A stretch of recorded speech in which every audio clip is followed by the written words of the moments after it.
We have the recording on. Oh.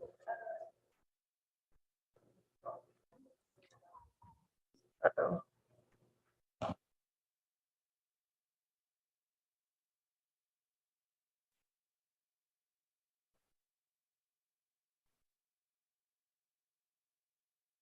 Start without Jody. Yes, I think we can get started. She should be here any minute. She's just Okay. running a little bit late. Okay. And it looks like Board Member Thompson is joining us virtually. Oh, she's going to be virtual, huh? Okay. Yeah, I think. Yeah, there's some crazy Caltrain. Can you guys hear me okay? Oh, there you are. Yes. Well, that's okay. So I'll pretend you're here. I am here. No, you're not. You're not next to me. Yeah, but That's Usma, you the didn't get a croissant or a coffee, so. know. Yes, you just lost your chocolate croissant. Nobody's more gutted than I. But it's because the Caltrain schedule is just crazy this week. It's all out of whack. Uh-huh. So It's funny, as I was driving in, I did see that the train was driving past the intersection at probably 10 miles an hour. So I'm just sitting there watching it go past very, very slowly, being like, what is going on? But yeah, and they asked us all to be on the northbound platform, but the train showed up on the southbound platform and then didn't wait for anybody to get on. Oh, the other no. and then just left. And you tried to run over to the other side? That's a Yes. long ramp down. Yeah, no, we were running so fast, and it was awful because the sign told us to be on this one side, and then they showed up on the other side. Anyway, it's really sad. Okay. I love next time I'm picking you up. Okay. Sweet, thank you. Yeah, and my bike got a Good morning, everybody. Good morning. This is the November 17th, 2022 meeting of the ARB. Hold on, I have to read. It's a little hard to hear you. Maybe speak into the microphone a I little will bit more. speak very closely. But I don't have my little speech here. Oh, it's in here.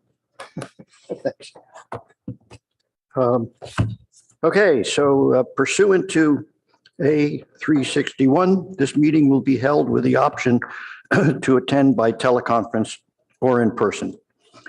Members of the public may provide live public comment by submitting a speaker card prior to the start of the public comment on that item. Speakers may address items that are not on the agenda during the oral communications portion of the meeting. Spoken comments via computer or smartphone will be accepted through the Zoom app. To address the board, go to zoom.us//join.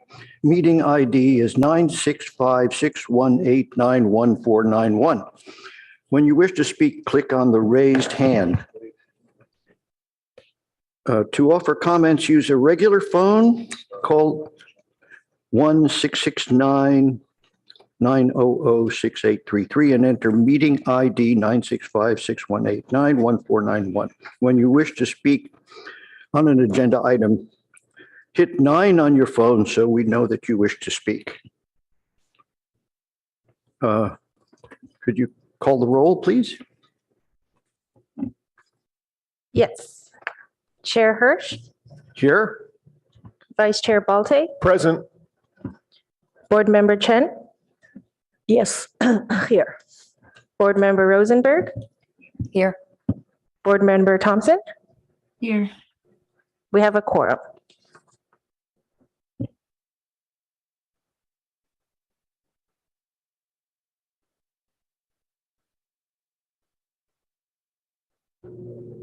Do you have any speaker cards for oral communications items? Nor are there any raised hands.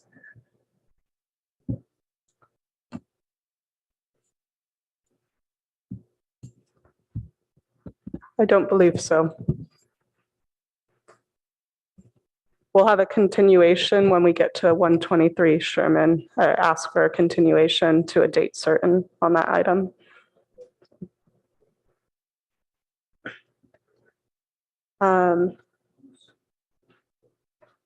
City official reports. Hold on one second. So thank you for putting that up. So we'll have a meeting on 12/1 and 12/15. The meeting on 12/1, can you scroll down for a second? The meeting on 12/1 will be 660 University, and the, following the motion today, assuming you move to a date certain, would be 123 Sherman office project. And December 15th is anticipated to have the, a study session for the 200 Portage project.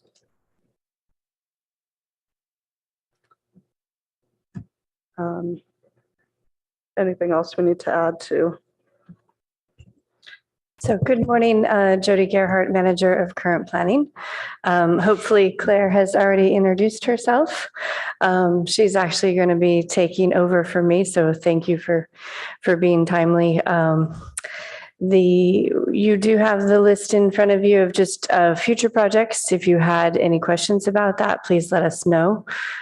These are all projects that will be coming to you at some point in the future. And so if you wanted to do some homework early, that would be great. So thank you very much.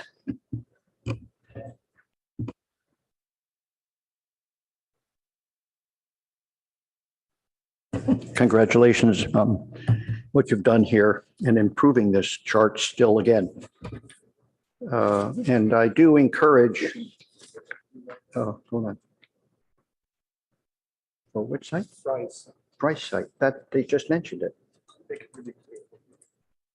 Make it very clear. Go ahead. Staff, could we clearly understand the review schedule for the Fry's site, the 200 Portage?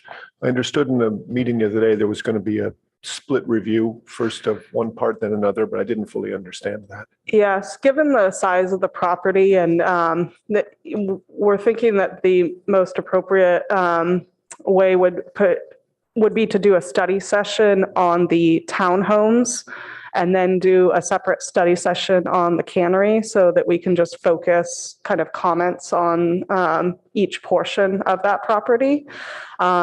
And allowing some time for the Historic Resources Board to weigh in on their input on the remaining cannery building before the Architecture Review Board provides their comments in a study session on that. So. And when do you think those reviews will take place? We're anticipating that on 12/15, this would come forward, the townhome portion of the site, we would come forward for a study session. And on January 19th would be the study session for the cannery building.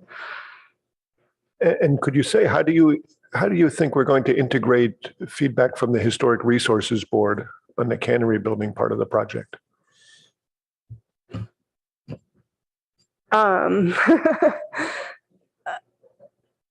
Yeah, the goal is to get feedback from the Historic Resources Board on how to kind of better treat the remaining building, understanding that the proposed project, the development agreement, is a significant and unavoidable impact on a historic resource. And so it does lose its integrity and it's not eligible for the California Register following the demolition of a portion of the building for the purposes of the townhome project. However, we still want to treat the remainder of the building as consistently with the Secretary of Interior's standards as possible.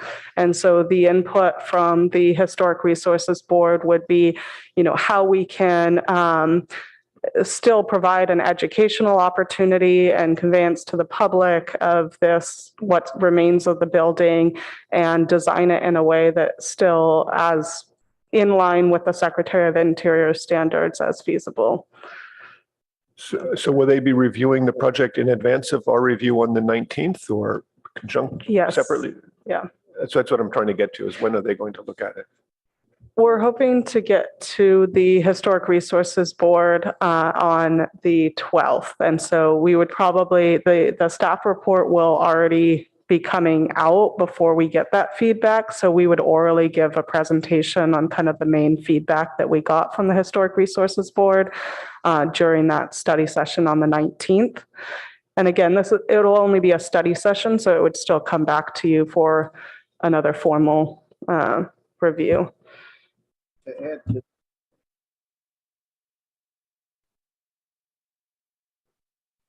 What about, sorry, what about the remainder of the site? Now, I know it's in the study session now, but where is it at? The part that the city will deal with at a later date, undoubtedly.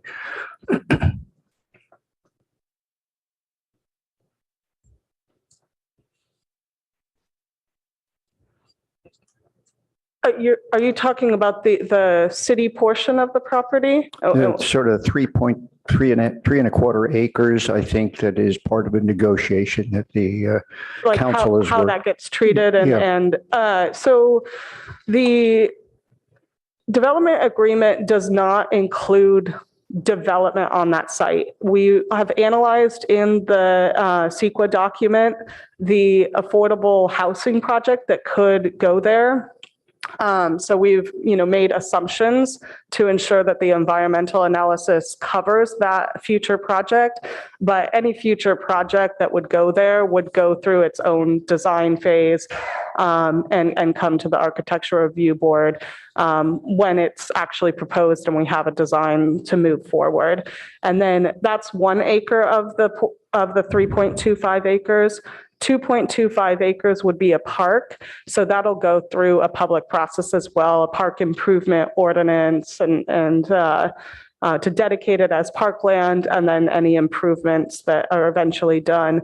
As part of the NVCAP, they're exploring options for that park, including the naturalization of that creek bank.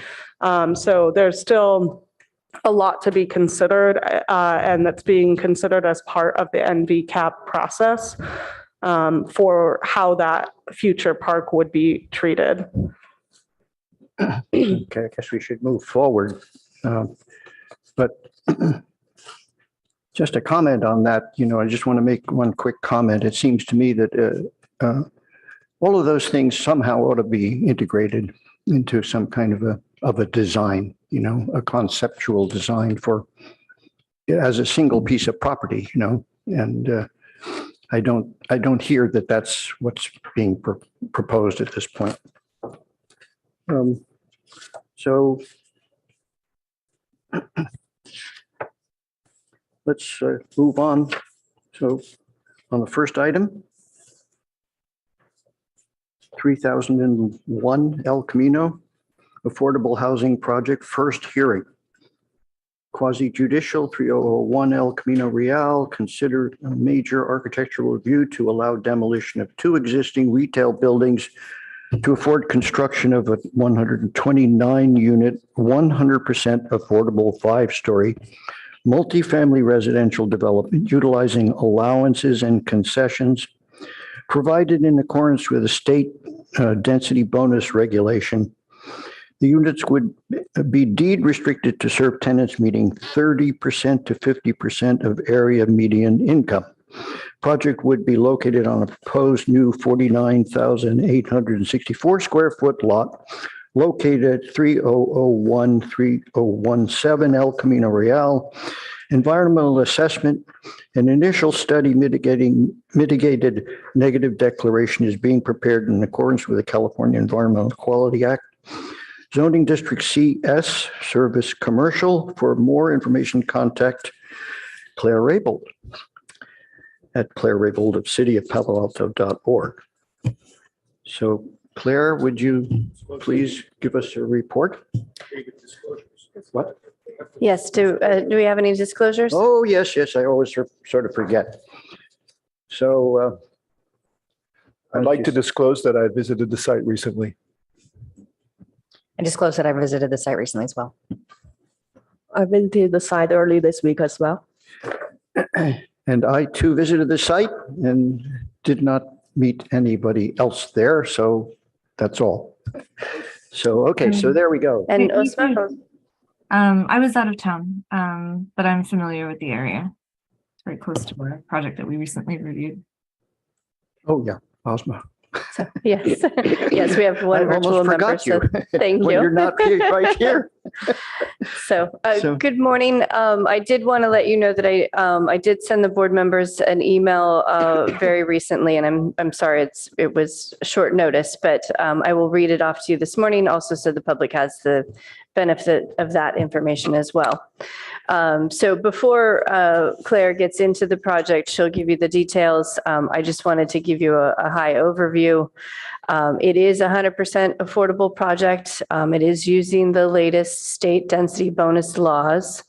And they are allowed up to 4 concessions. And so Claire's, will give you some more details on that. It is also an SB 330 application, meaning that the regulations are frozen in time on May 17th. That was before our new objective standards were in place. And so this project does not need to adhere to the new objective design standards. It just needs to adhere to the original context-based design standards to the degree that those standards are not, downzoning the property in some way, meaning, reducing the height, reducing densities, things of that nature, we are not able to do with subjective standards. We can, the board and the city can impose objective conditions that don't, downzone. But those would have to be, very specific things that we work with the applicant and know are achievable. If you wanted the window trim to be 4 inches deep instead of 2 inches deep, something very specific along those lines. So with that, I'll let Claire take it away.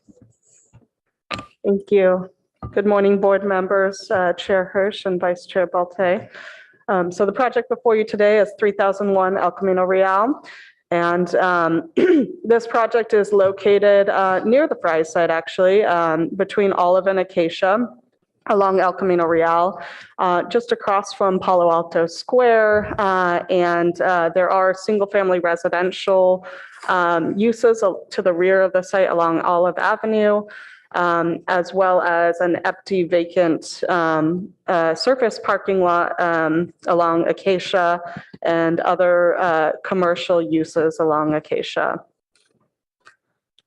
So just a quick overview of the project. The applicant is proposing to demolish 9,100 square feet of retail, which was formerly the Mike's Bikes most recently, and to construct a 5-story exclusively residential rental building with 129 units affordable to very low income, 30 to 50% of area median income tenants.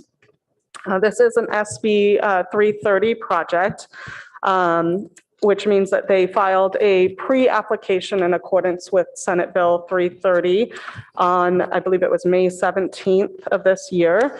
So what that means is that the development standards that were in effect at the time are the development standards that apply to this project. And it also means that the project is subject to a 5 hearing limitation. It's a 1.14 acre parcel. And I just mentioned some of the surrounding uses along Olive, Acacia, and across El Camino.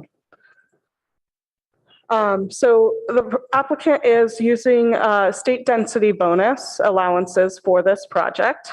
And there is an additional allowance for 100% affordable projects to anything lower than low income. And again, they are providing very low income.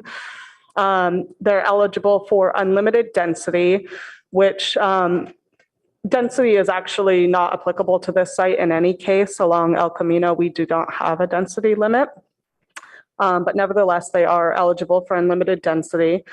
And 33-foot, they're eligible for a 33-foot increase in height from the base zoning. So some areas of the site within 150 feet of the single-family residential zoning is allowed to be 35 feet, and some areas are allowed to be 50 feet. The applicant is proposing 59 feet where 68 to 83 feet is allowed. There is actually no parking requirement for this project because it is located within a proximity to a major transit stop. So under the state density bonus, there's actually no parking for 100% affordable. They are providing 103 spaces. I do want to note that the plans indicated 106 spaces, but we noted that there was a discrepancy on the ADA compliant spaces, and there needs to be a couple more ADA compliant spaces. So the applicant was looking at that and indicated that that will likely reduce to 103 spaces. The applicant is proposing 4 concessions. One is for the rear setback which is actually along Acacia. So they're providing 5 feet where 10 feet is required. I will note that they are providing more space on the ground floor. It's the upper floors that project to 5 feet.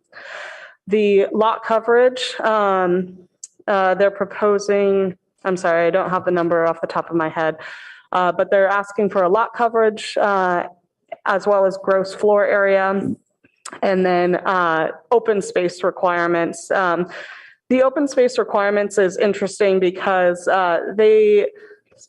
our code does not allow something to count towards usable open space if it's any dimensions are less than 5 feet for private or less than 6 feet for private. Some of the private balconies are have a 5-foot dimension and therefore don't count toward usable open space. And our code also does not allow open space to usable open space to count if it's on the second floor. If it was on the third floor or if it was on the ground floor, it would count, but on the second floor, it does not count. And so they are asking for an open space concession, but I will note that some of those areas, are still providing some open space area for residents. So just some key considerations. This is a Housing Accountability Act project in that it is at least 2/3 residential. Again, that means it's subject to the streamlining allowances, and they did file a pre-application, so they are subject to the development standards as of the time that they filed that pre-application. As far as architecture review, overall design, we're looking for feedback on overall design, including but not limiting to massing and materials, and any feedback you have on consistency with the comprehensive plan, the zoning code, and in particular, objective standards that would apply under those. And we're recommending that you conduct a public hearing, provide feedback, and continue the item to a date uncertain.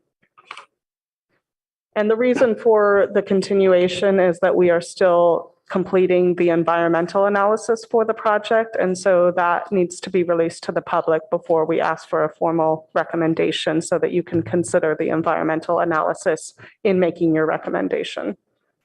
And with that, I'll turn it back to you and recommend that you hear from the applicant.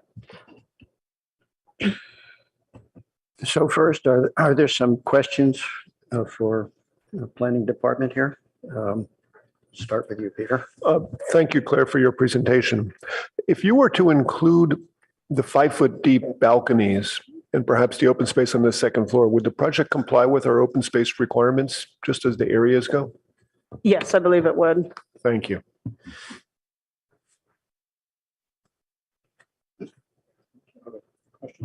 I have a quick question. It seems a little silly, but you had discussed the concession about having the 5-foot setback instead of the 10-foot setback, but I'm honestly a little bit unclear which frontage is considered the front of this property, because it looks like there's 5'3" on one side, 5 foot and 5 foot. So which one of these is technically supposed to be a 10-foot? And Yeah. Which ones are not? So on a site like this, it's the shortest side that's providing the vehicular access is the front of the lot. So Olive Avenue is the front of the lot per the code, and Acacia Avenue is the rear of the lot per the code. And so Acacia is the one that should technically have a 10-foot rear setback, but a 5-foot front setback is not an exception. That's just sort of standard issue allowed. Sorry, on the front, it should be 0 to 10 feet, I believe, in order to provide an effective sidewalk width of 8 feet. Okay, great. Thank you.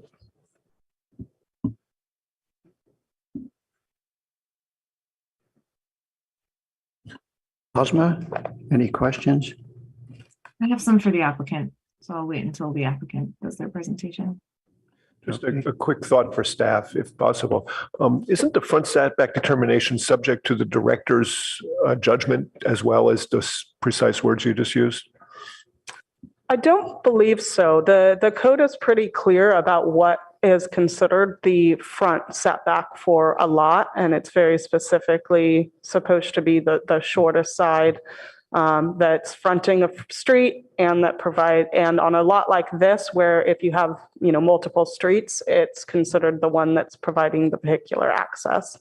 And there's no language in there that just references as approved by the director or something like that? No. Everything can be interpreted by the director, but this one is pretty clear, as Claire is saying.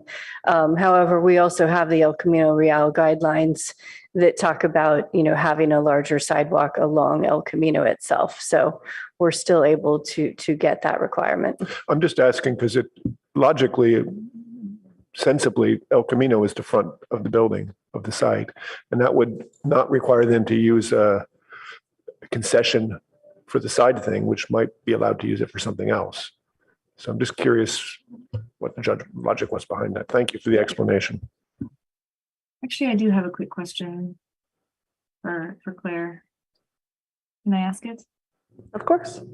You were mentioning in the code that the open space on the second level is not permitted, but if it is on the third or fourth or on the ground level, it's permitted. Do you know can you clarify that? And can you also, if you know, what the intent behind that code provision is? I'm not totally clear on where that, how that code section was interpreted or where that came from. But it's under, I believe, code, and that's correct, that if it was above the second floor, it would count. And if it was on the ground floor, it would count. And I don't know if the intent was to discourage second floor open space for some reason. But yeah, Thanks.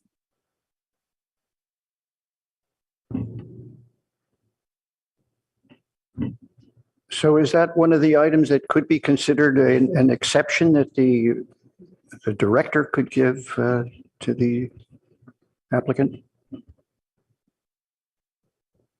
No, it would have to be either a variance or a design enhancement exception or a concession, and the applicant is asking for it as a concession. Filling out all of the conception opportunities, in other words. Yeah. Correct.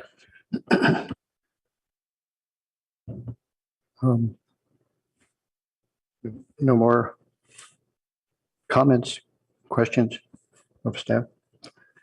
I have a question. Is in your review of the project, and we discussed this before, do you get into the inner workings of the planning of the building from the inside out, or are you exclusively looking at it sort of from the outside in as a zoning package?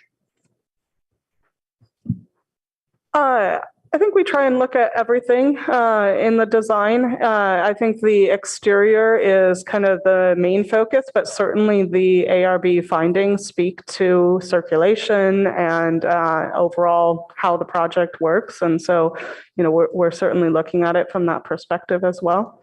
Okay. Thank you. Yeah. So now, why don't we ask the applicant to make a presentation?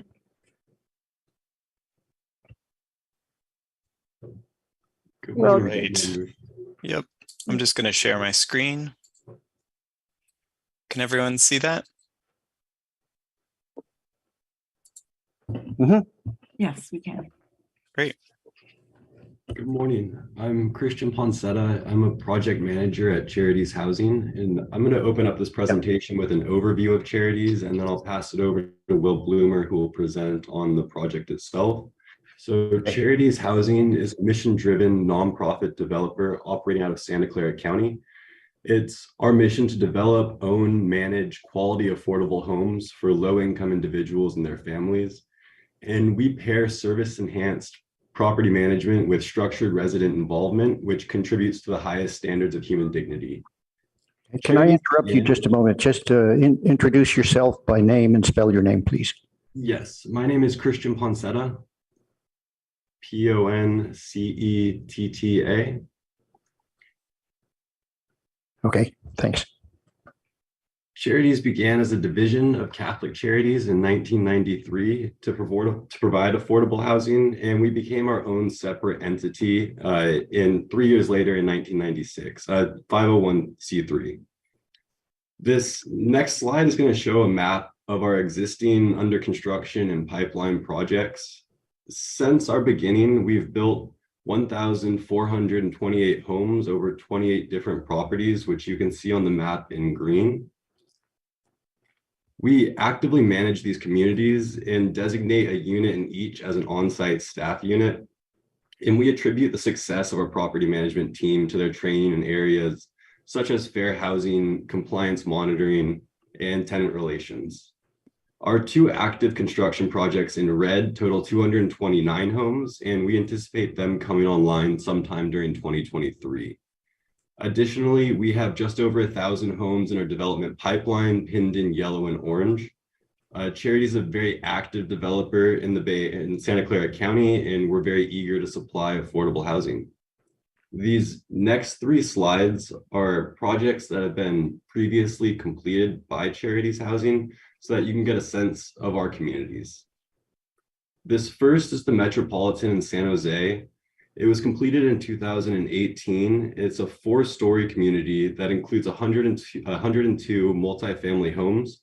The affordability range here is between 30 and 60% of the area's median income. Next up, we have the Veranda in Cupertino.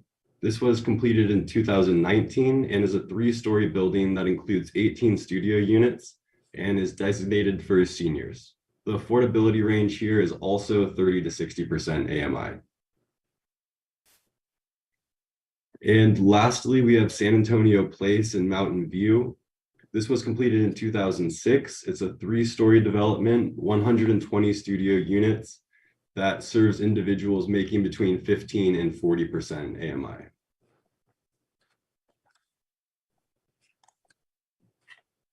We offer services to all of our tenants, such as counseling, skill building classes, finance management, and even put on social events. Listed here is a representative sample of the types of services that tenants can take advantage of. And this will be my last slide. I'm happy to answer any questions at the end of this presentation. I'm now going to pass it over to Will Bloomer, who will introduce the El Camino Real project.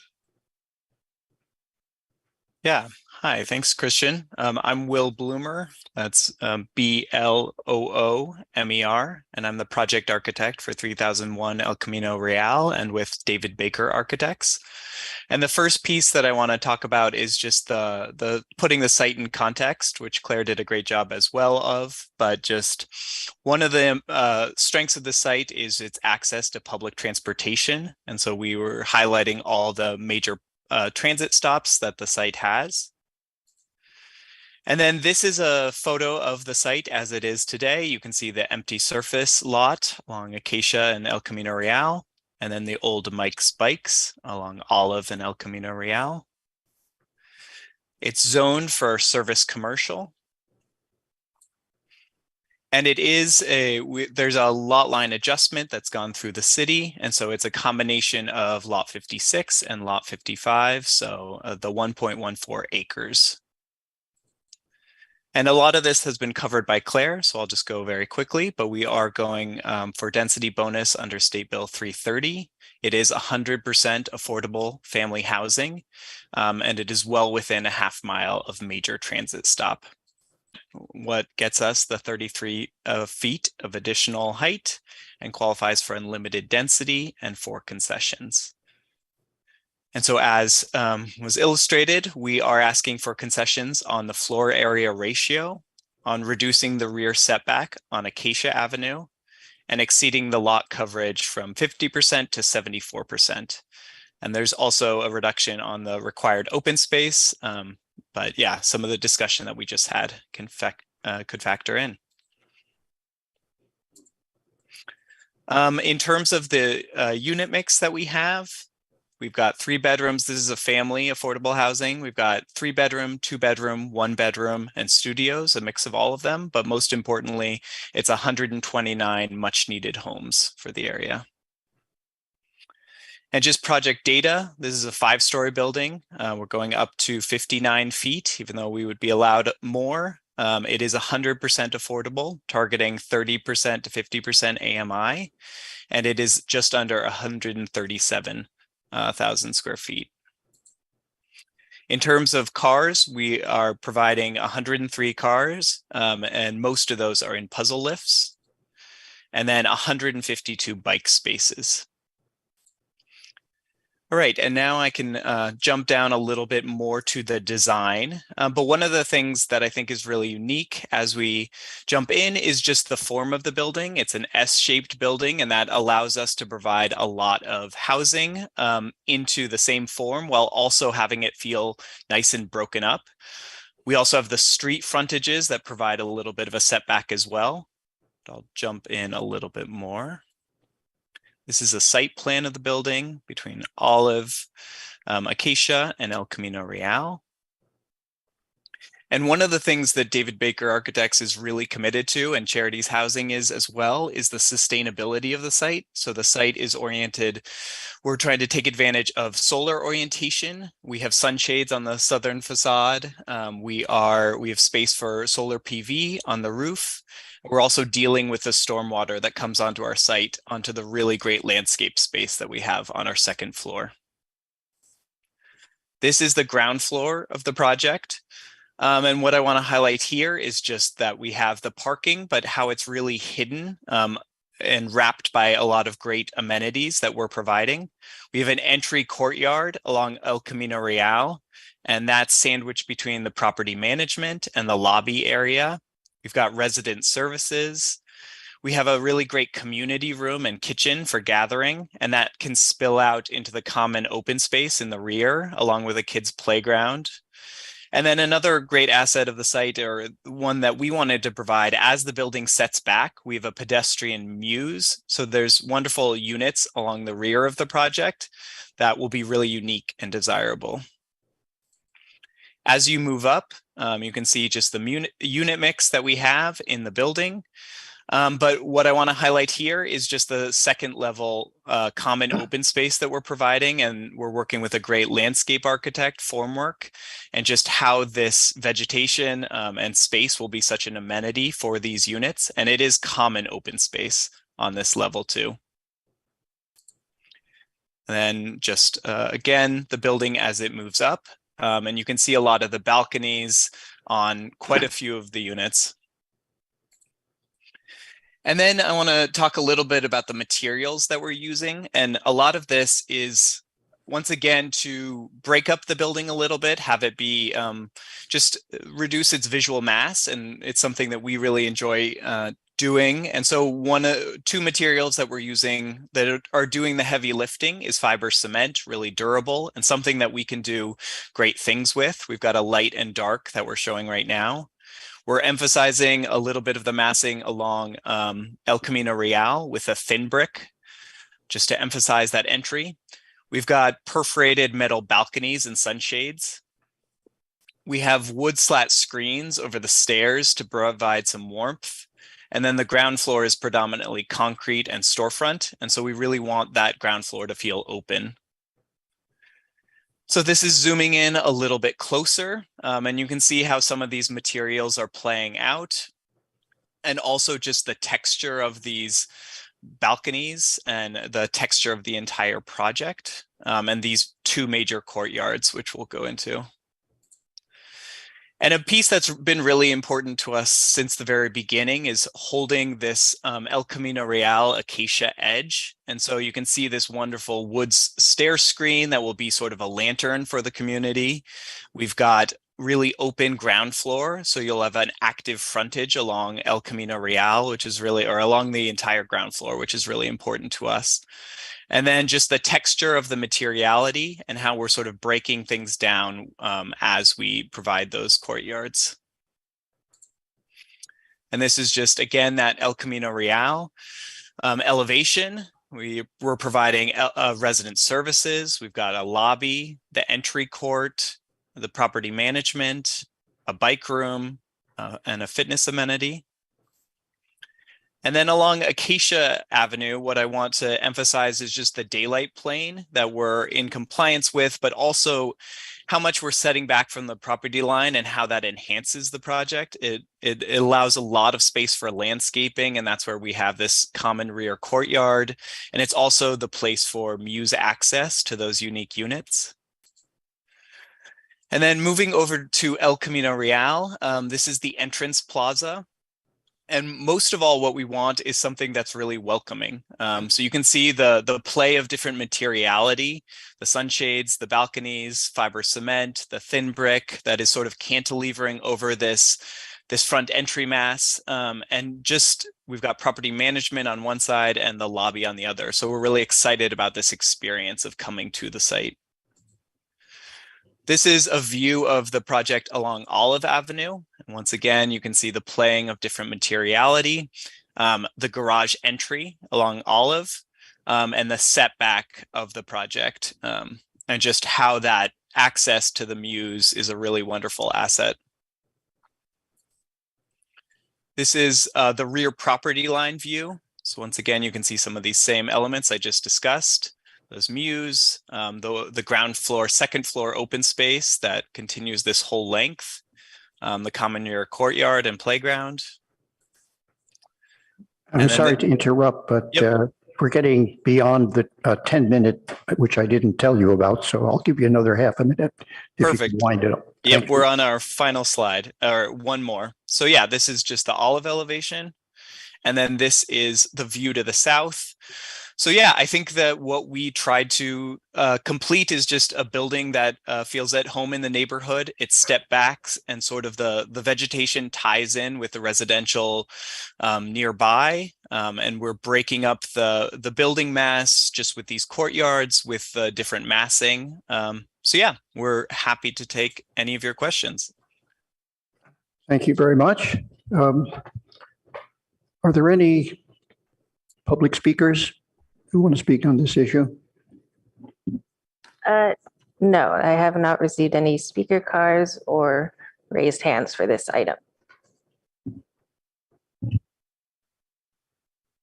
In that case, I guess we'll bring it back to the board for. I have questions for the applicant. Okay. Yes. Go ahead, Ozma. Yes. Okay, thanks. Is there, on the Acacia side, is there a fence between the courtyard that connects their community room, or is that open? That connects the community room. I'll go back one. Yep. Yes, this common open space. There's a fence down here. Yeah. There is a fence, like yep. Right there?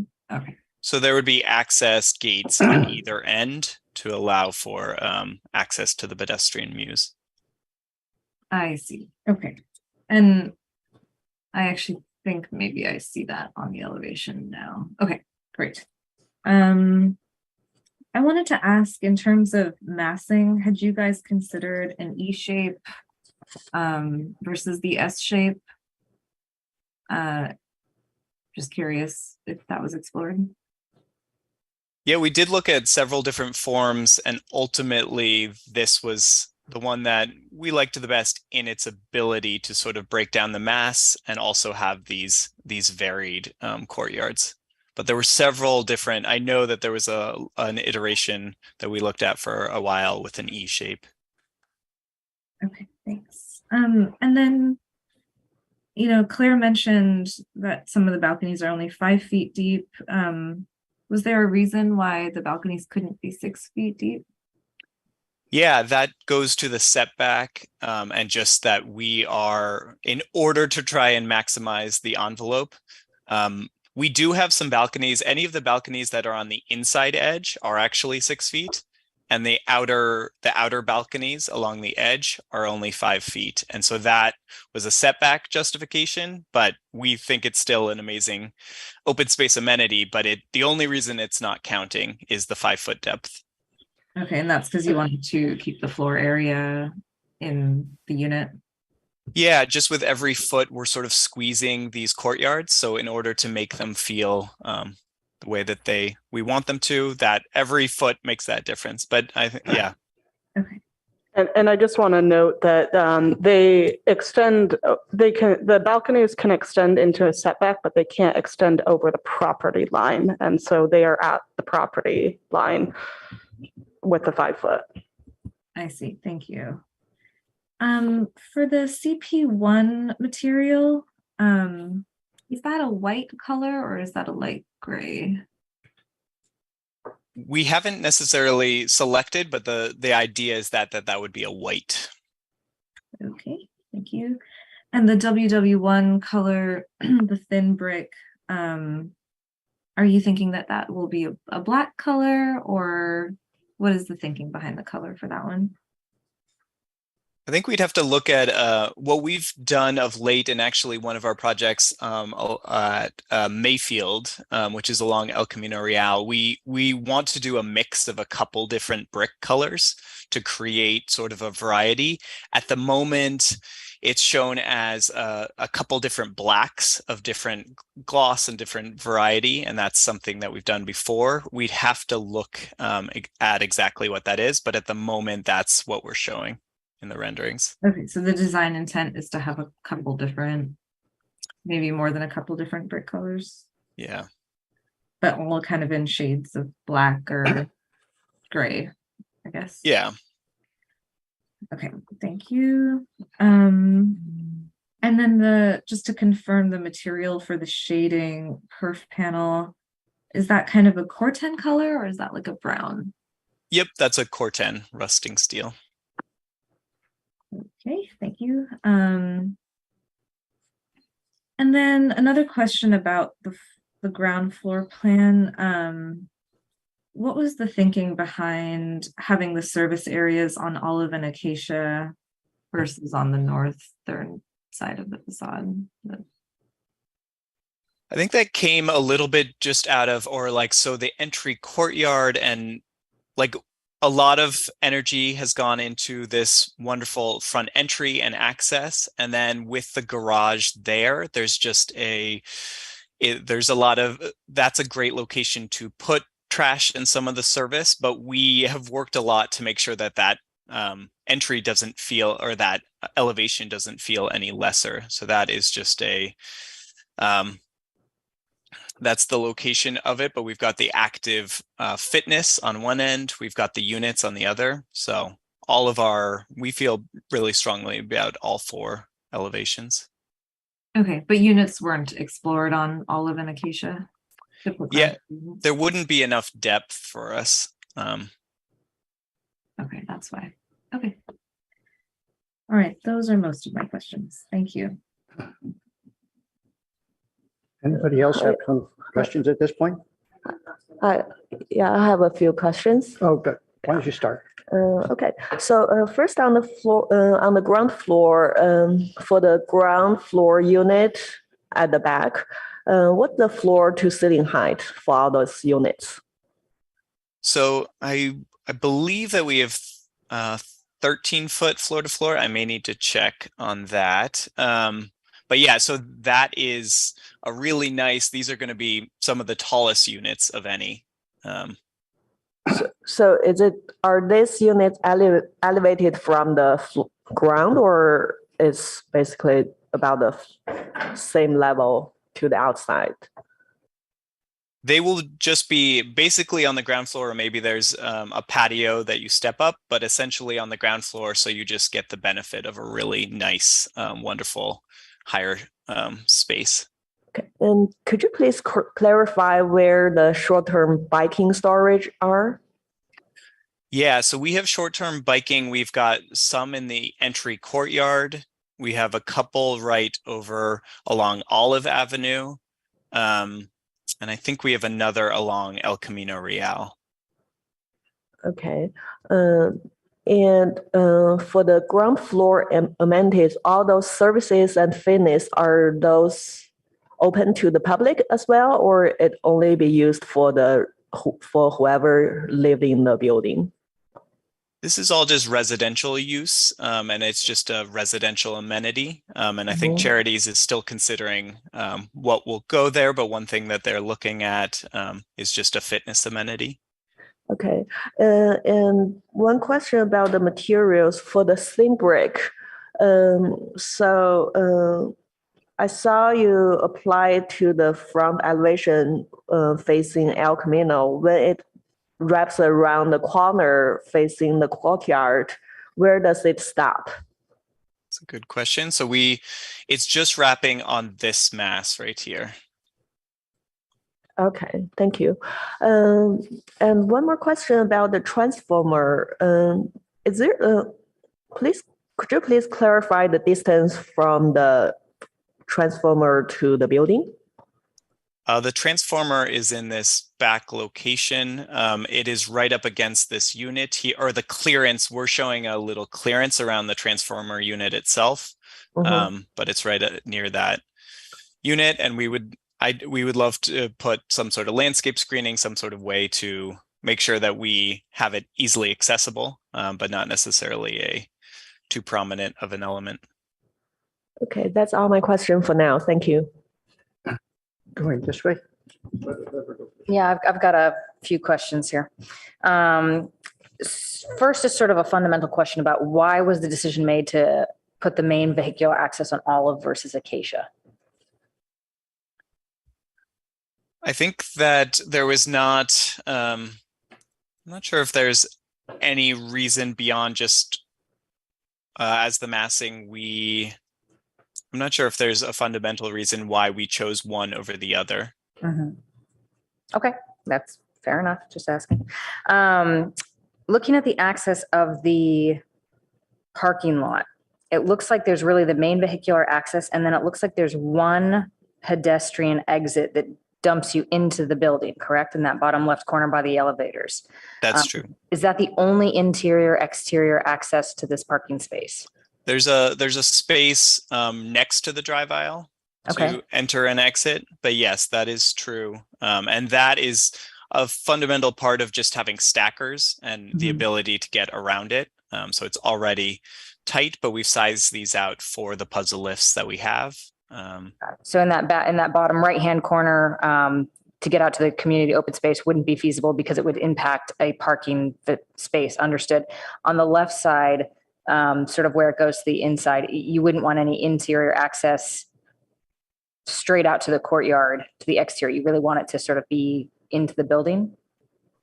Yeah, I think one of the major things is just controlling circulation and space. And I think having access that Charities and the on-site property management is well aware of is an important piece. Got it. Okay, understood. So those service spaces that were discussed, so that I'm seeing the one that's labeled fitness in the corner, the other two service spaces, there's no designation for what those will be right now, but could you explain a little bit more about what the intent is or might be of those two spaces? Yeah. I know we'll do sort of an MPO and some of on our recent projects, wherever you put service, it hasn't been enough, or there's a lot of different utilities and spaces. So I think that we have some idea that's what's going here, This is a little bit unknown. So there was some discussion of backstock or something that charities could utilize. I'm not sure if any ideas coming from charities, but Yeah, we typically have an on-site service provider, so maybe some of that space would be used as the service office space. Yeah. Okay, Yeah. so unclear as of now, but in all likelihood, something related directly to the building, not like an outside cafe or something like that. No. Okay, understood. The articulation of the ground floor residential, that back facade where you've got the 3-bedroom and 2 bedrooms in a row. We discussed it just a little bit. It sounds like they're going to be pretty low to the ground, maybe a 6-inch step up, something like that. But is there any going to be, like, what's the articulation going to look like a little bit better? So in the rendering, it kind of shows it behind a fence to some extent. So I'd really like to just get a better understanding. One more. No. yeah. There was another rendering that was sort of straight onto that. There we go. That's the one. Yep.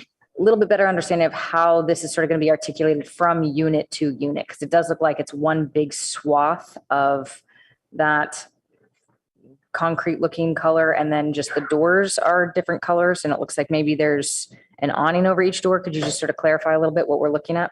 Yeah, maybe between these two. So yeah, we love textured concrete, and we think it can bring a really great texture to the community. And so that's something that we think looks great, especially with the weathered steel. So we have a little trim piece that extends along the entire length of the back area. We have a Corten sunshade, or sort of awning over every single door. And then the articulation is just sort of a sense of each unit. I think the exact placement of doors and windows is a little bit to be determined. Sure. But it is a really, like, we've done this at a couple other projects, and they're some of the favorite units, just that you get really high ceilings and almost a nice little, a very unique unit. So no material change from unit to unit, no color change from unit to unit. It really will be that sort of textured concrete the whole line down. That's the design intent right now. Sure. Okay. And then my last question is in regards to the second floor common space. So it looks like you've got one staircase going down and it heads towards the backside right there. So that's stair 3. Is that the only access point to get from ground level outside up to this common space? And otherwise you'd have to be inside the building. Is that accurate? Stair 3 is actually not a public. It is a requirement of the fire department to get ladders up. So it, at the moment, will not be a public stairway. You would have to go through the building using the stair or the elevator or the stair here. And that, once again, is charities really wanting to control access and know who's coming and going. Okay, great. That's all my questions for now. Thank you very much. If I can just add one note, you had asked about why the vehicular access is on Olive versus Acacia. And Yes. I just want to point out that the vehicular access on Olive allows for turning left and right, northbound or southbound out El Camino. If it's on Acacia, you would only be able to go northbound on El Camino. And you would only be able to access the site if you were coming from the southbound direction. So it makes it a little bit more complicated. And that's why I think it was designed for this project as well as the former mixed use project, both designed it with the access on Olive. Excellent. Thank you for that. That's super helpful.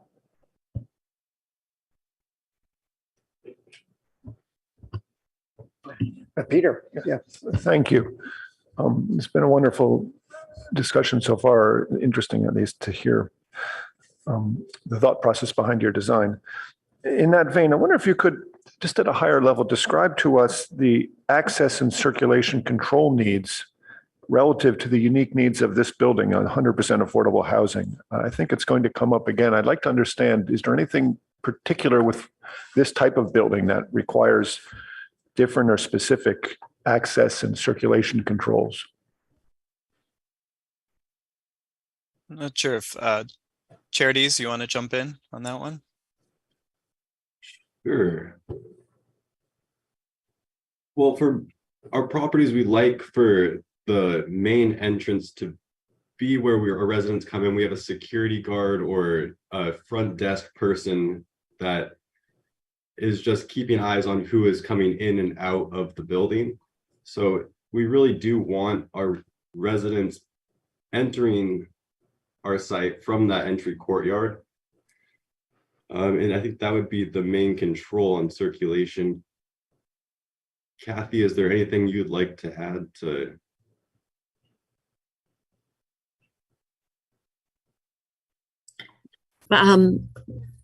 Hello, everyone. I'm Kathy Robinson, Robinson. I'm Director of Development for Charities Housing.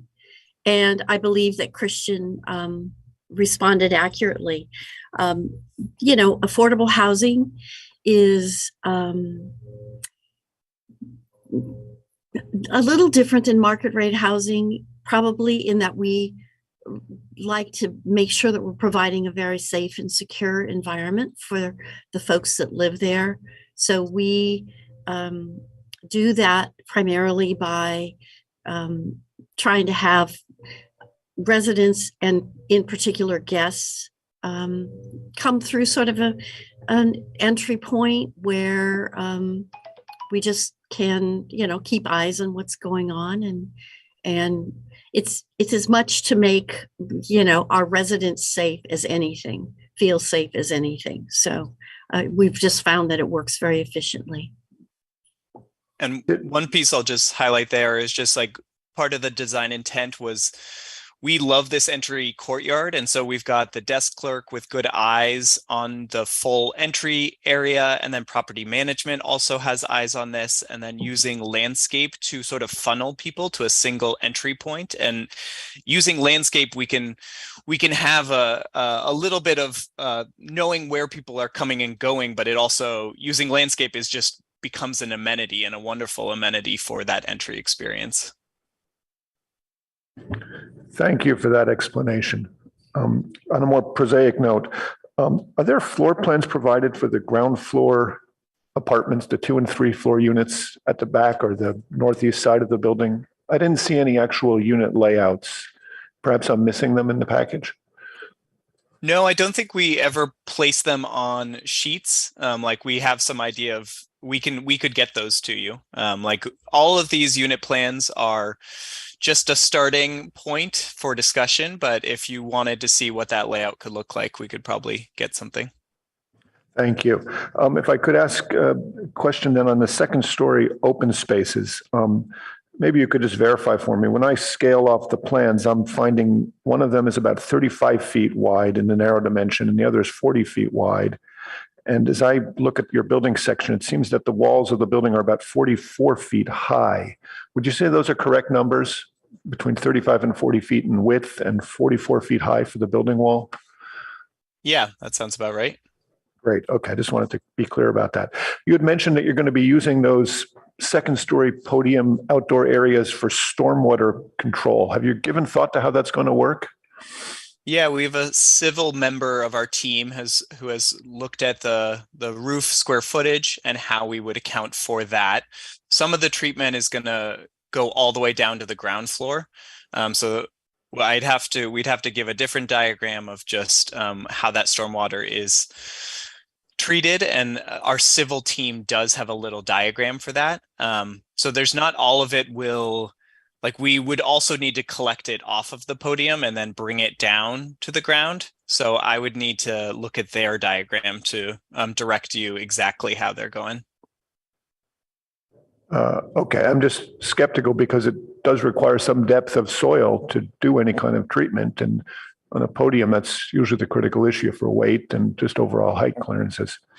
Last question, and I'm sure the board will chime in on this later, but on some of your material selections, the fiber cement, for example, are they custom made panels or is there a manufacturer behind that? And really, I guess the question is this, have you guys done a cost analysis of these materials or any sense that this is really realistic for your project? To follow up with that, I'm just presaging all this on the assumption that you're on a tight construction budget. Would you say that's correct? That is definitely true. One, I'll jump in and then maybe charities can jump in. Like fiber cement is something that we can do that we've gotten really good pricing on. Right now, everything is changing left and right with the pricing that we're get. But with fiber cement, like one of the pieces that we like to do is we've got a random batten siding that I'm showing here that allows that texture. But yeah, like fiber cement of late has been more expensive, but it is one of our go-to economical, like one of our principles is just trying to really locate a premium material at the right spaces. So for us, some sort of thin brick would be a slightly more premium material just at that small bay. And then everything else is the more economical fiber cement.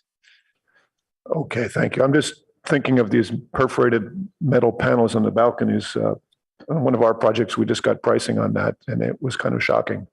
So I'm just wondering how much you've really thought through. That's an important element on the facade treatment, and I just want to get a sense for how much you've thought through how realistic these design choices are going to be in the end.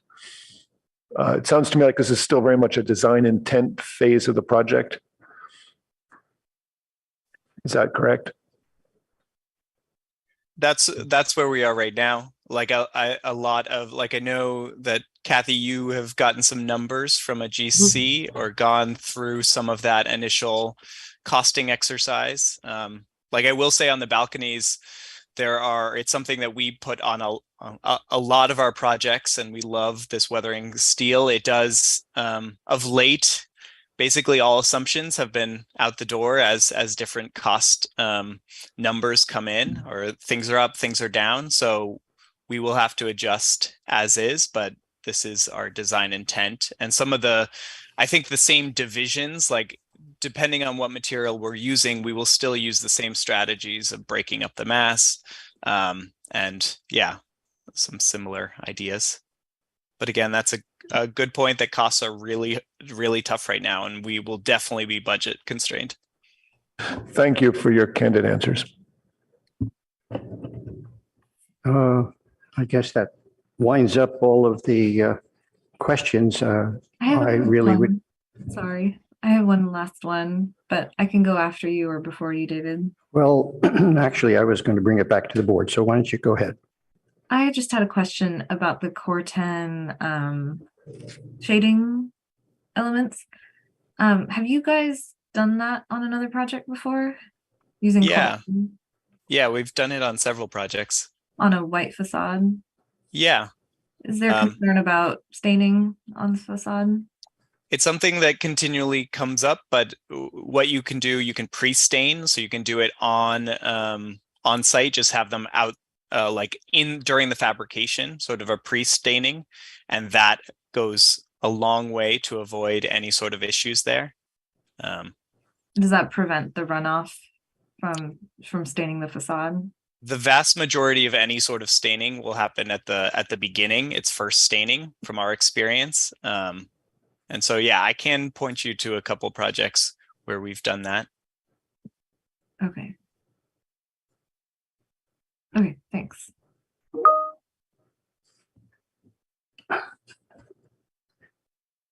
Okay, if that winds up the questions, then I guess it's back to us for the board. I'm going to start it off.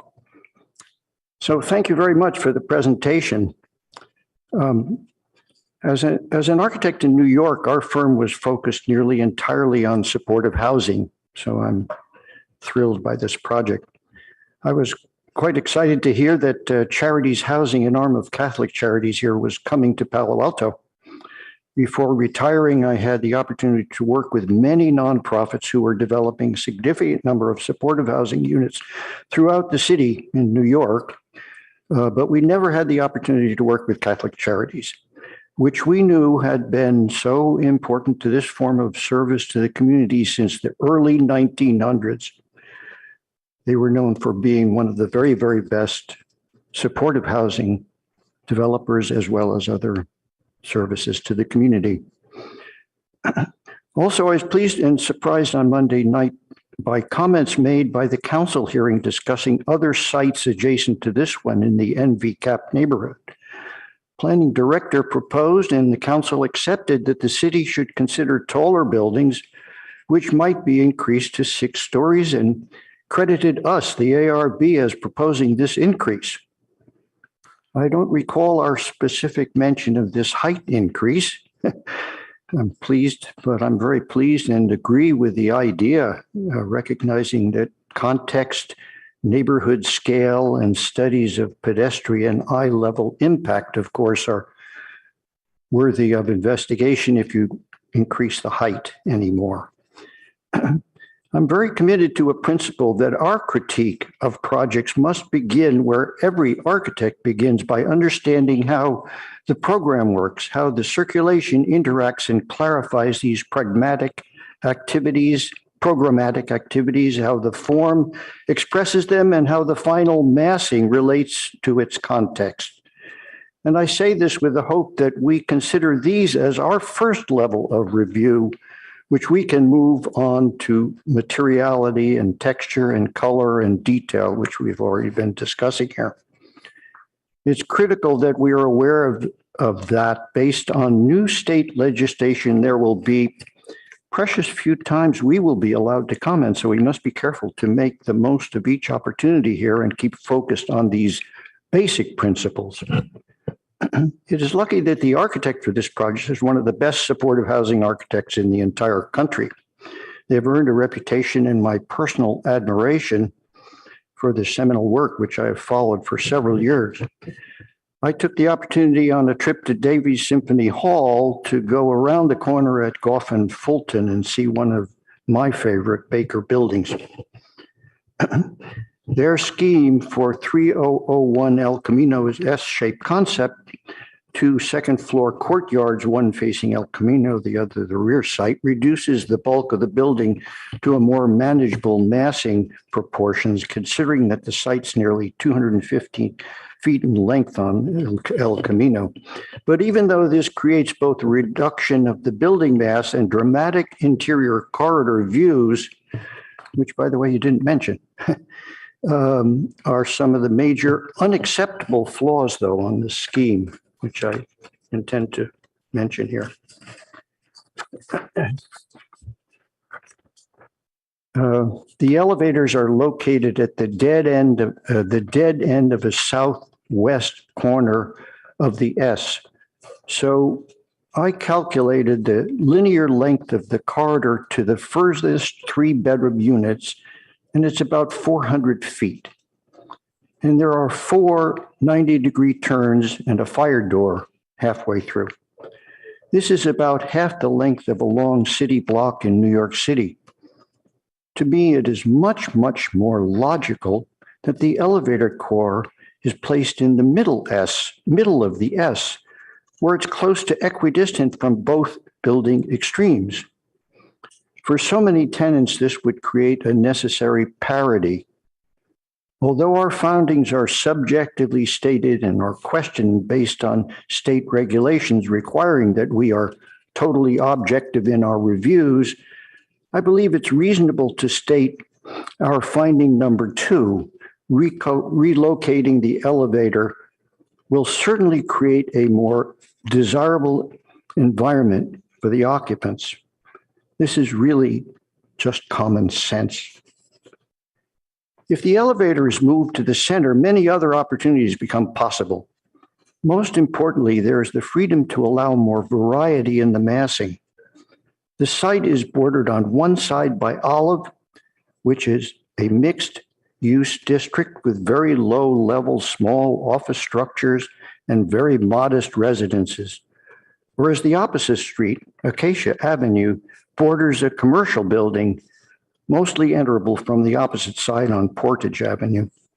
There is no presently available master plan or circulation diagram for any of the neighboring sites within the Fry's boundary, which limits our ability to make comments, some of which have been made already. However, I believe Acacia will be one of the major vehicle entries into the Fry's parking lots, with perhaps hundreds of cars entering and exiting when the rest of the NV cap is built out.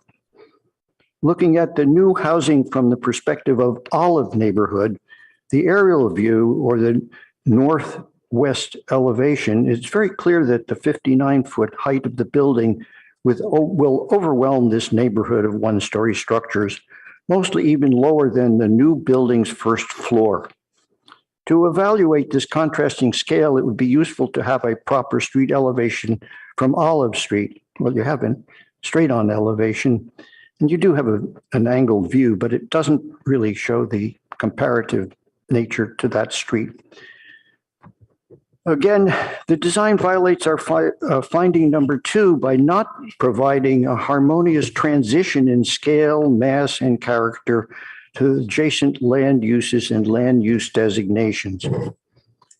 It's a far better idea, I believe, to reduce the mass on Olive so that it respects the lower scale nature of the neighborhood and provide a higher elevation on Acacia where the height is not problematic.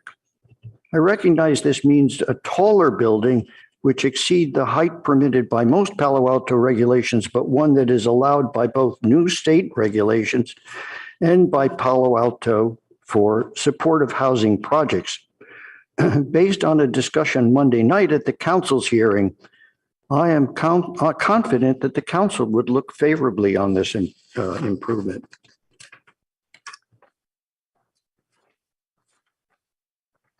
I think we'd give this idea of a study of the massing of this building back to the architect, and it would be an interesting challenge. I think you would do a very good job. I would add to this to consider flipping the garage entry to Acacia and moving some of the ground residence from the rear yard to face Olive to reinforce the residential scale of the street. I understand that it would change the circulation issue in and out, but you know, that's going to be here for all sorts of other circulation issues on this site ultimately. And the fact that it is a right-hand turn onto El Camino, I think it just requires that you travel a little bit further to get to a place where you can go in the opposite direction. And how many people need to go in the opposite direction? Has it been studied? Is there a study of the transit requirements of this particular site? I don't think so. So try to wind up here. The present ground floor uses are sort of a grab bag of the common spaces required for a proper functioning supportive housing community.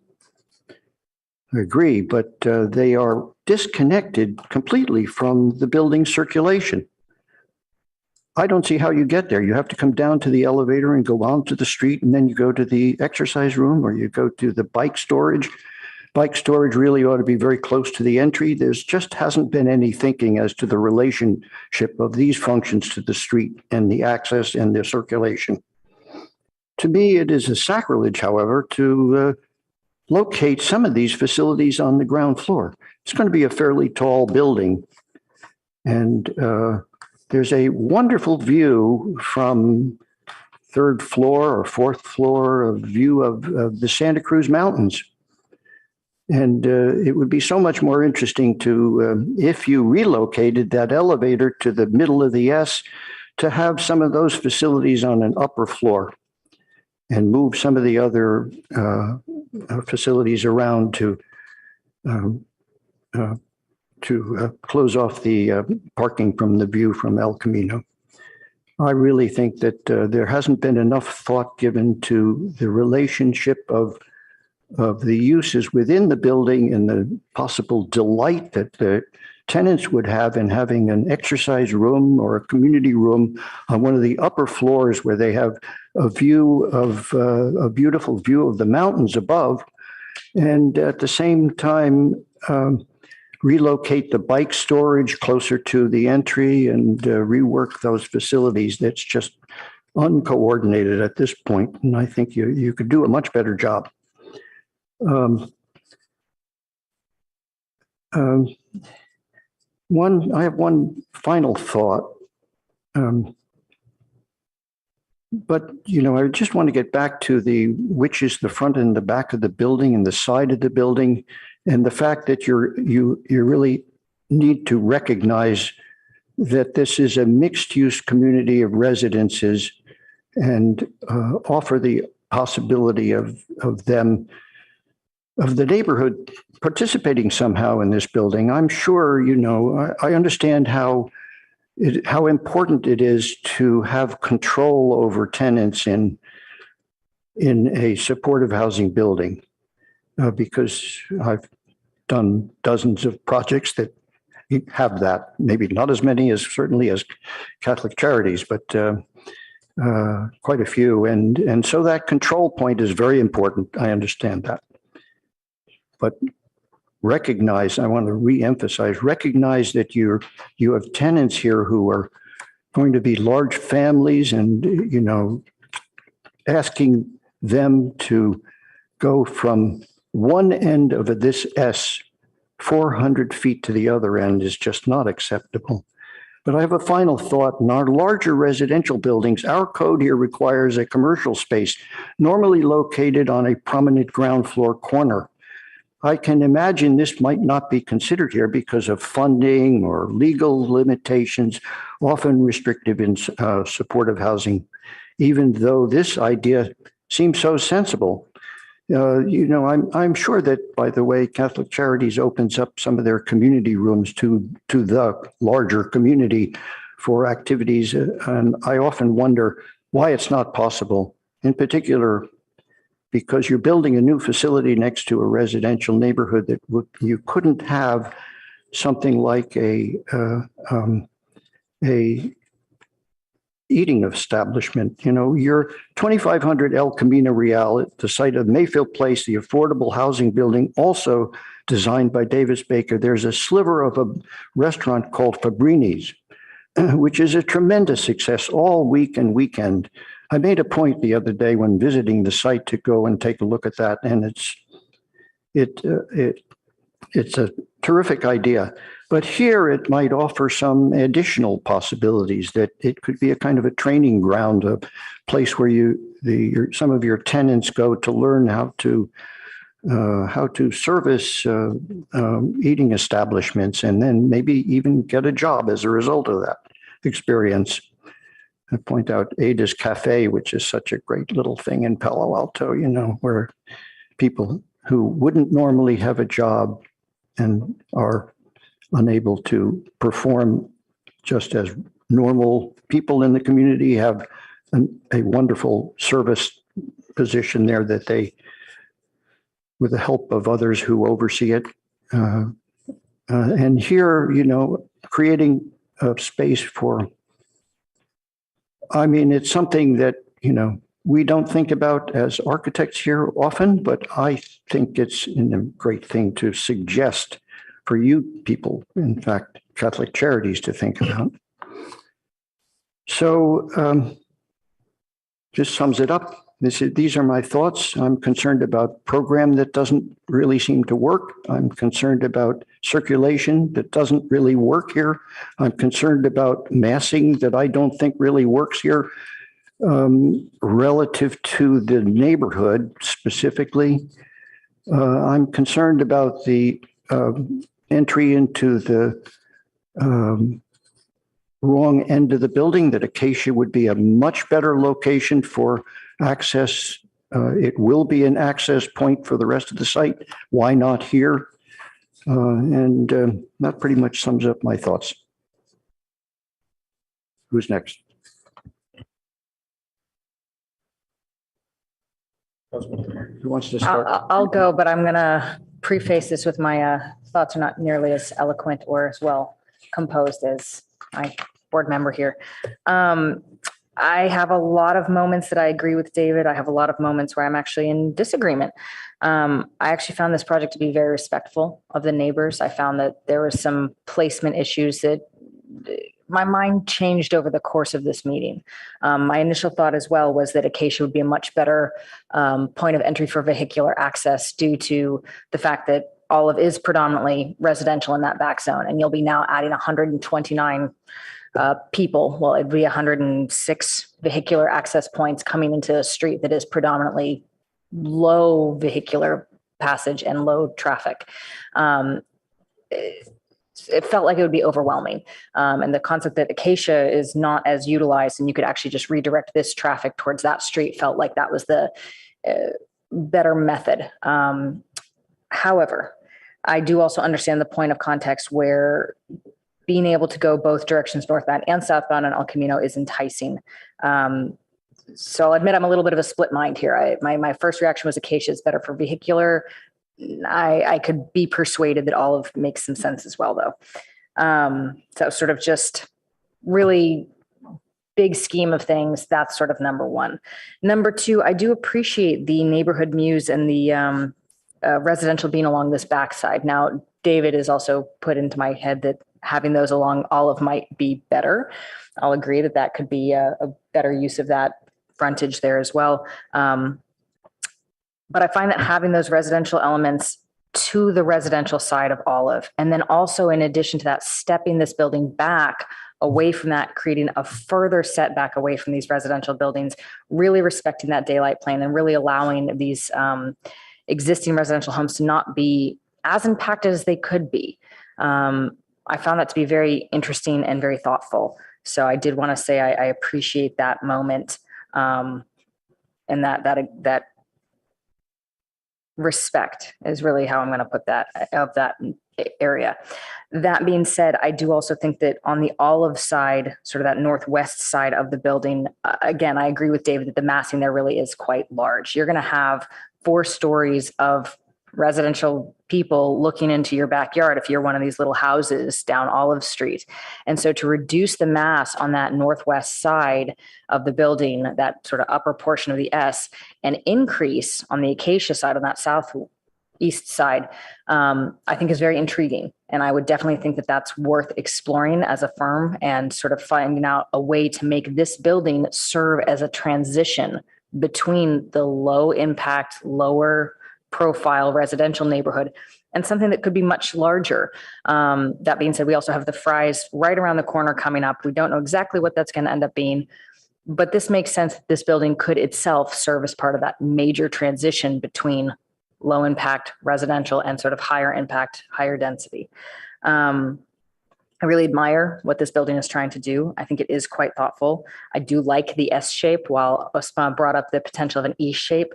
My one concern is that northern Olive side courtyard is like David said, it's got 44 feet there. So you're really not going to get a ton of sun into that courtyard. Meanwhile, the southern El Camino Acacia facing courtyard is going to get a nice amount of sun. It's going to be very welcoming. I love the entry that you've got going here on this entry courtyard in El Camino. My one food for thought item is I really would like to see more interior exterior circulation, specifically through that courtyard. While I understand the security concerns and I understand that you want to have control of who's entering and leaving this building, there's simply not enough access. I think having a staircase straight off of this entry courtyard that allows you to get up to that second floor exterior space would be absolutely beautiful in a space like this, while still maintaining eyes on it. You could have a pass card, a key card, something to get in that's being viewed by property management and that lobby entry. But you could have a staircase right there at the backside of this entry courtyard that brings you up to the second floor exterior in a beautiful, beautiful way. Second comment on circulation in general, there does need to be, if you're not going to put the elevator centrally located, you need a second one. Having that walk all the way down to the end of the S from the elevator is not going to work. If you do stagger the 2 sides of the building, you could have one on the Olive side, 2 on the Acacia side. It makes sense functionally. It makes sense for the amount of people that'll be going through each side of this building. But there's definitely the possibility that you could get a secondary elevator next to that secondary staircase. Maybe it's as simple as turning a 1-bedroom into a studio, keeping that trash area there. But that really needs to be addressed, that this 2 elevators on the one side of the building is just not going to work. In terms of the materiality, the Core-10 steel does tend to be a little pricey. I love Core-10 steel personally and think that it is a beautiful element to have. It's a very interesting, alive type of material that really brings a lot of depth. However, as Osma said, there are concerns about staining on a white material, and the pricing might also be worth considering. So I would love to see in your next proposal what a potential alternative could be. We're not asking you to change the material. I'm asking to just see if it doesn't work out, what would be your backup plan? And then I guess my last element that I have is I'd love to see all the floor plans on the next package. I'd love to see them sort of a little bit more blown up, see the studio, see the 1 bedroom, see the 2 bedroom, see the 3 bedroom, and understand if there is much of a difference for those ground floor residential units, whether they're just a standard issue 3 bedroom, 2 bedroom, or whether they actually are doing something a little bit more unique because they're on the ground floor. In that vein, personally, I think that residential ground floor falls a little flat. I'd love to see a little bit more articulation there, but that's a design choice, so I'm not going to require anything firm of you on that. But overall, really well thought out project. I'm very impressed to see this as a first draft. I'm very excited to see what the second draft will be, and see where you guys can develop it a little bit further along too. So thank you for your time and efforts. Really appreciate it.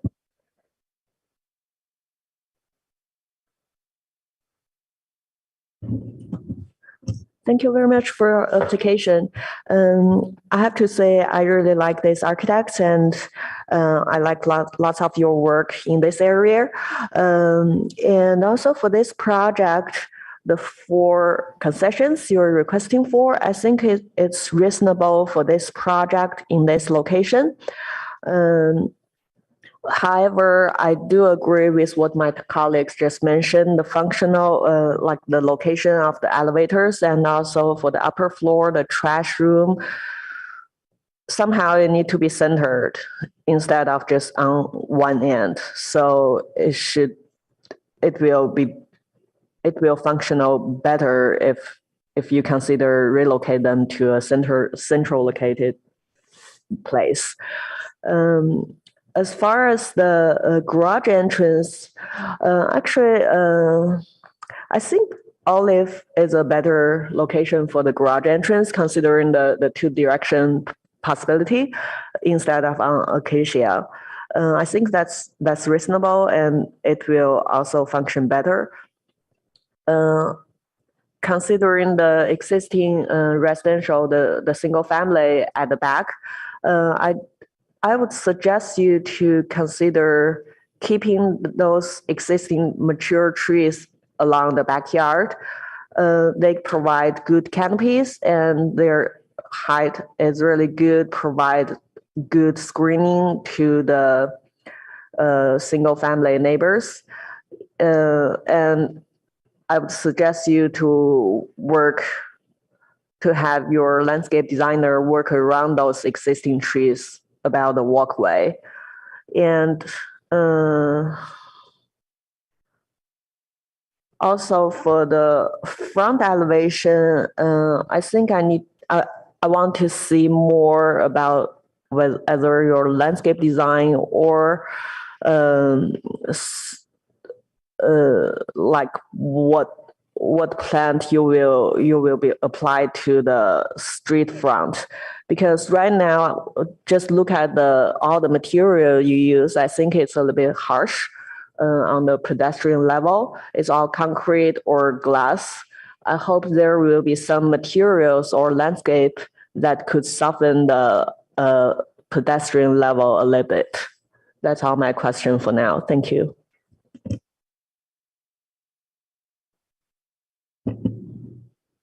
Hosmer, you want to jump in at this point? Sure, happy to. All right. Well, thanks so much. Thank you for the application. It's really exciting to see this project come in front of us. And I think we're all aligned in wanting to make this project as successful as possible. I also agree and defer with a few things that have been mentioned so far.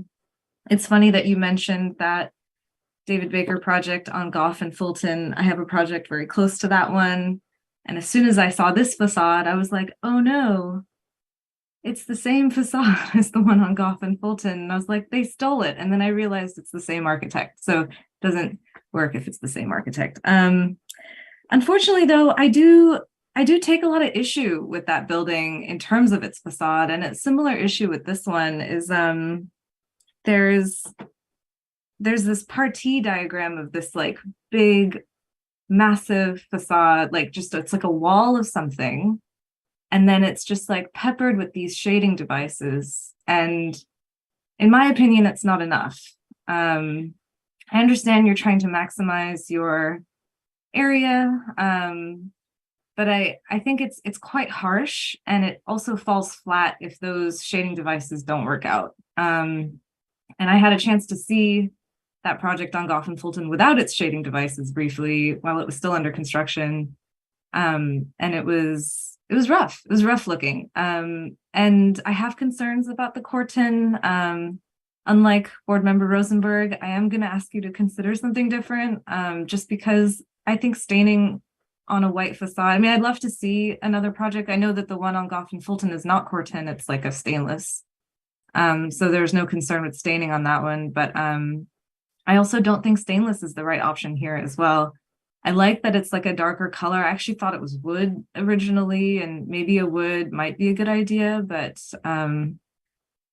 I'm not sure where that works on the price point. But in general, I do think there's issues. I agree with Board Member Chen. That was another one of my comments. That the ground floor is this glass wall. We have another project that we just looked at that's also proposing a completely glass wall on the ground level.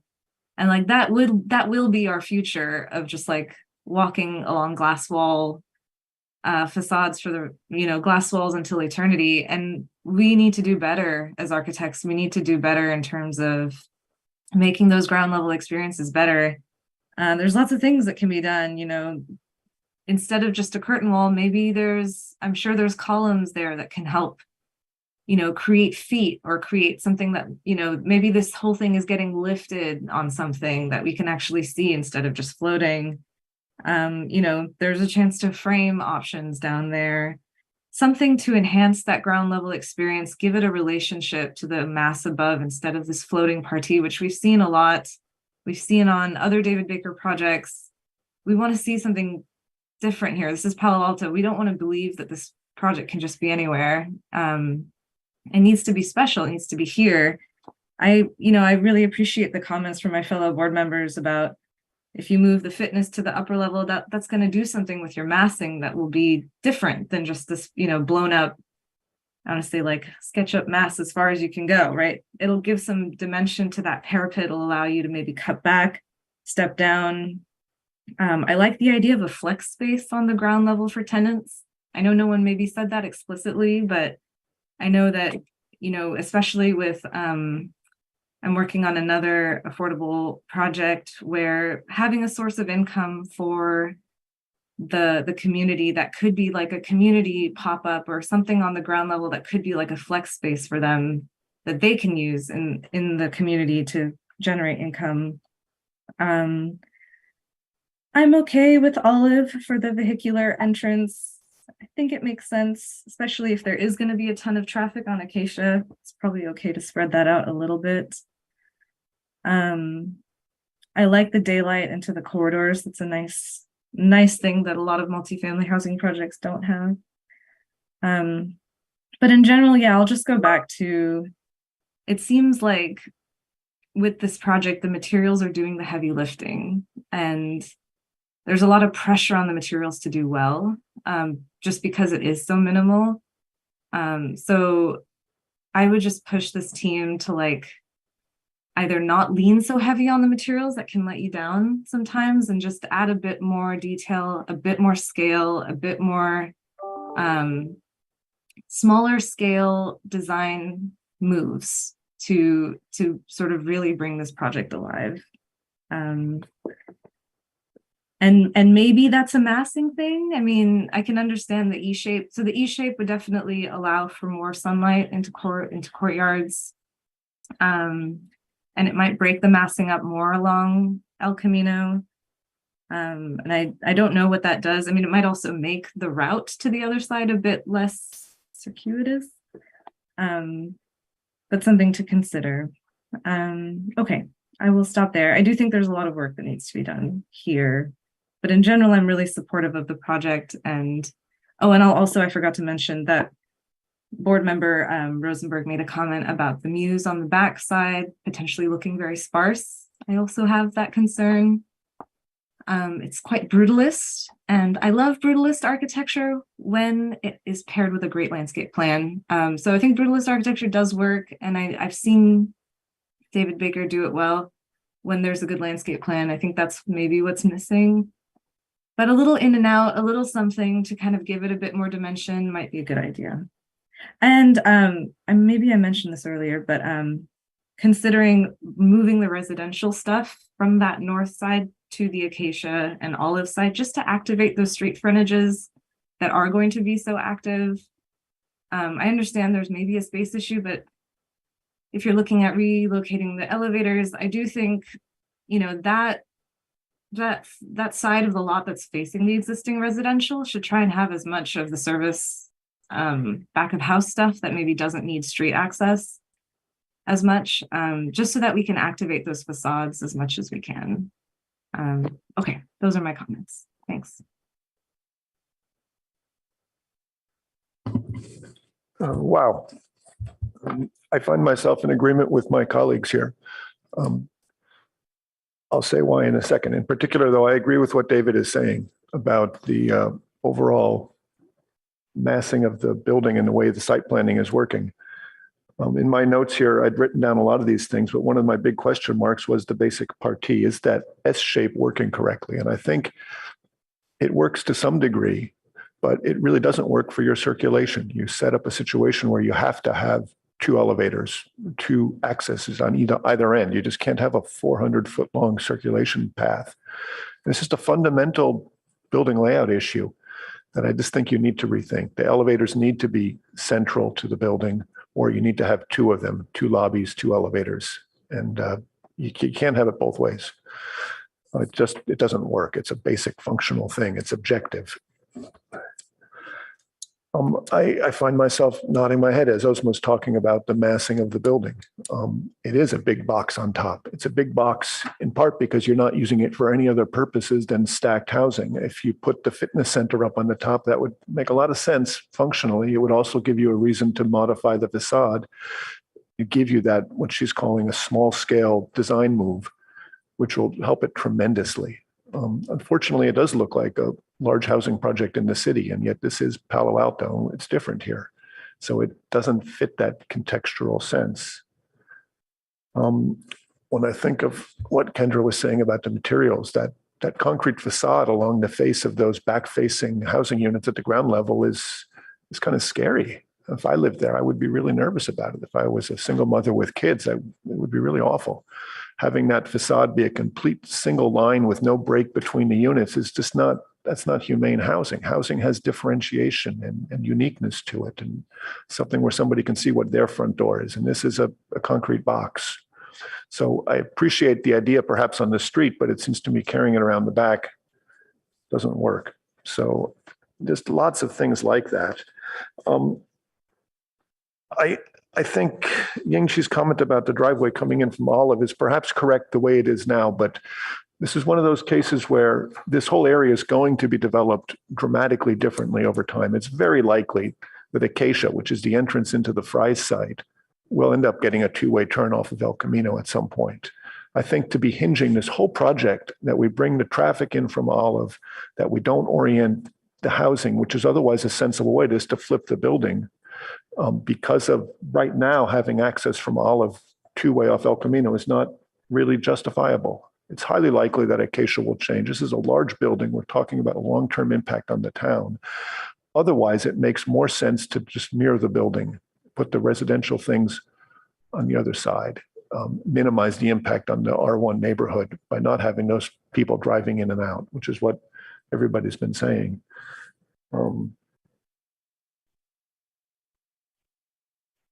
I think the comments Ying-Chi is making about the softer pedestrian feeling makes sense, that it's just a single row of glazing all the way along the street, and you can do more than that.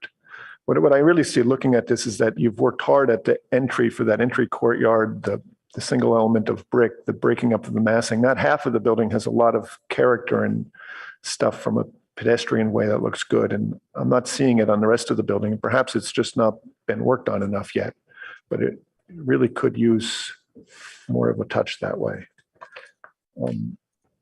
I find when I look at the elevations now that the windows are just too monotonous and too regularly sized. I had to go back and forth from the plans to see the functionality between them, but the bedroom windows are very tall vertical windows, which might or might not be appropriate to a bedroom facing El Camino. Do you really want the glass down that low to the floor? Whereas the common space windows are quite small for a common space, maybe 5 feet wide. And I would think, especially facing the western sun and the views you'll have on the top, you could do more than that. And really what it comes down to is breaking up the facade a little bit more. Again, what Ozma referred to as small scale architectural moves, but treat it a little bit more variety. You can go in and out a little bit on the facade. Set your balconies back a speck at the same time that you push other pieces out. Just little things like that will take it so far. So I strongly encourage you to just think that through a little bit more. What I'd like to do is point out to my colleagues and to staff that we're required to review this based on our current codes and standards.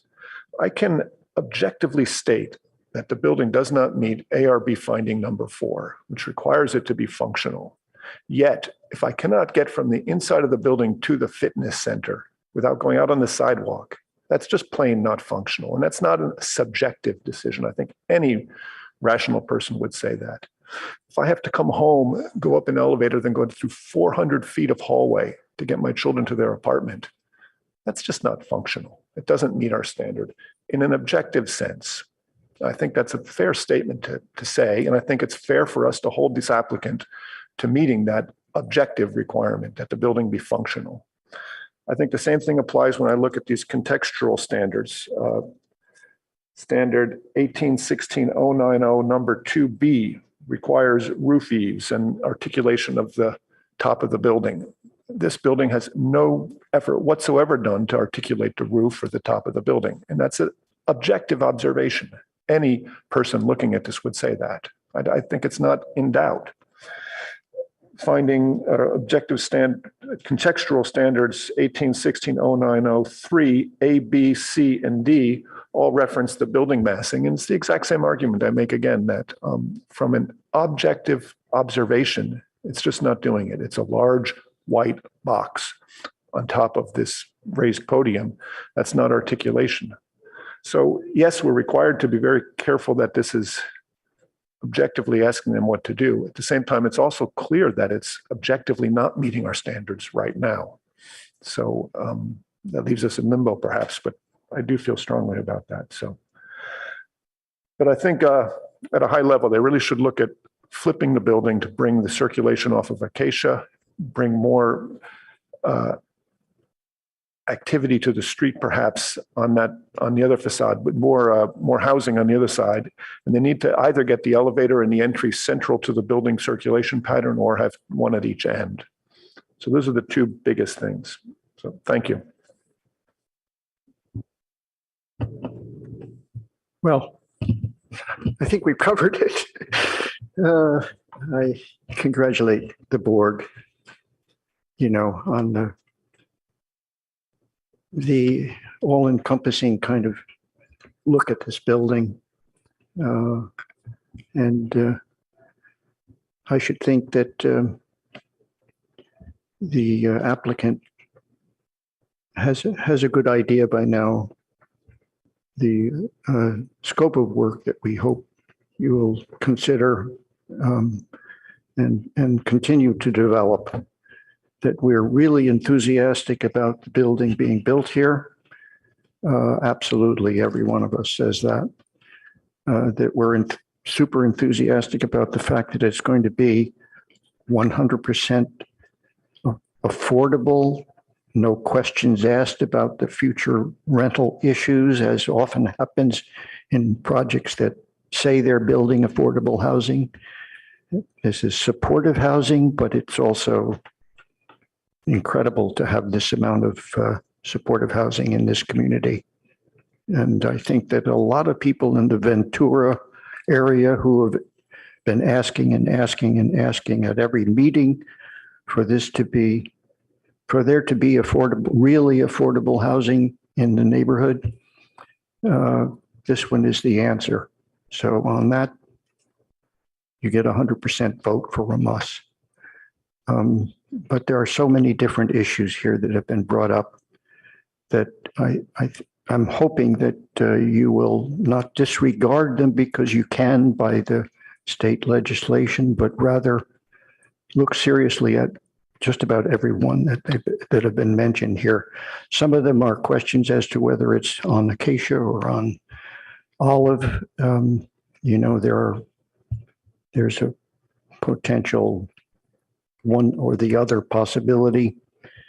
I personally think that acacia is going to be the sort of the service road, and it's a really interesting point that that Mr. Belte brings up, because this has been spoken of in previous meetings about Acacia Street and on previous people who have come to the board and said, we want to get a light at Acacia that allows a left-hand turn there.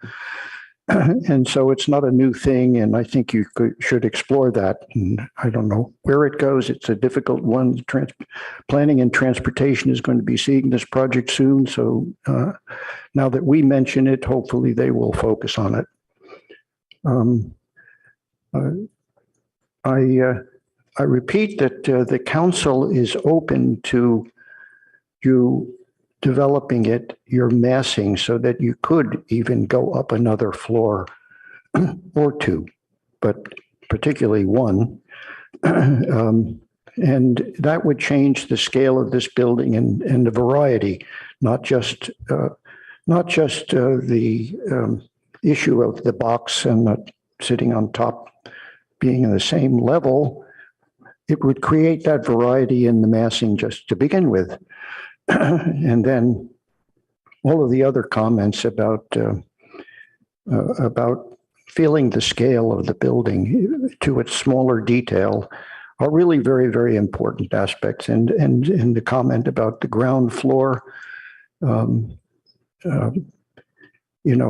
just it needs to be a complete landscape idea, and one can imagine that because it's been done on another project on El Camino, that some kind of an in and out of the ground floor wouldn't be difficult to do at all. So I don't want to really try to sum up what everybody else has said here very eloquently. I think that I don't think we really have to do a motion on this.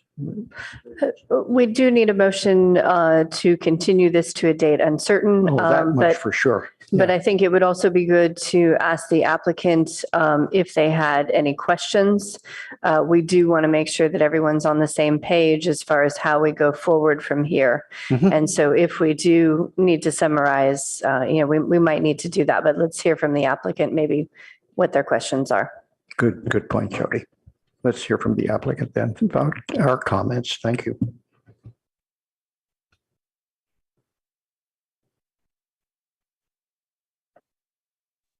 I'm not sure if I have questions at this time. I think we would like to study these comments and definitely take a look, and we really appreciate your time and close review. Thank you. So just maybe I can give a quick summary, and Claire will chime in if I miss something, and the board will chime in. But I certainly heard, about some circulation concerns about the location of the elevator. Also some concerns about the location of the fitness center and access to that. There was some conversations about the vehicular entrance, and is that on the right street? I think we probably need to, as staff, come back to you with some more background on that, because I do think our transportation department is going to have a significant opinion on that. You had some concerns about the sort of maybe massing of the building, as it, does it have those human scale details? There was some conversation about a sort of scary blank rear wall. Also the ground floor design, that it's just sort of glass right now, maybe needs some more details there. I loved when Board Member Thompson said something about feet. It needs some feet to it. And then conversation about the materials, that maybe Corten is not the right material, and where do we go from there? Anything that I've missed?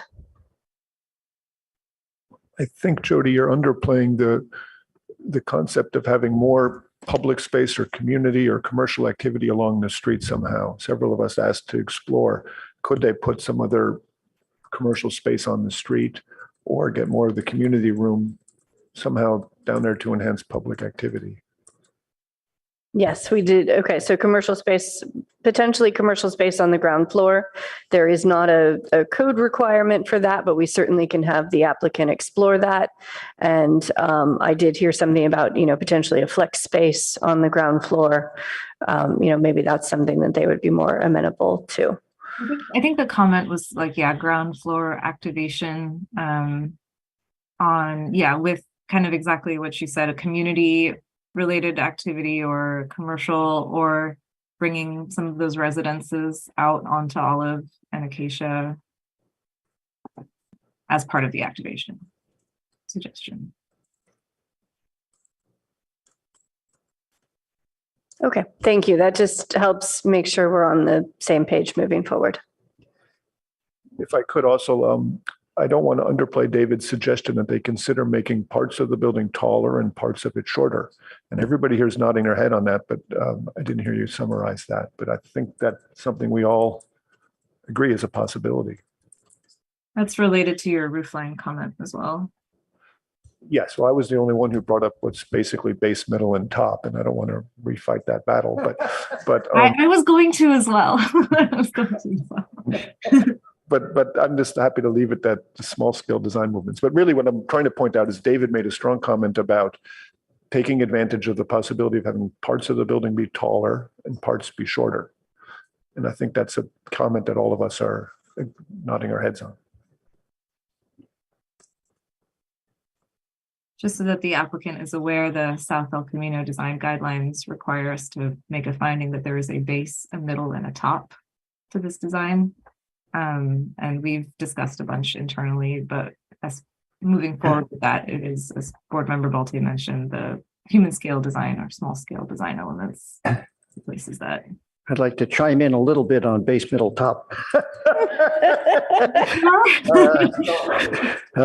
We've had some differences on the board here.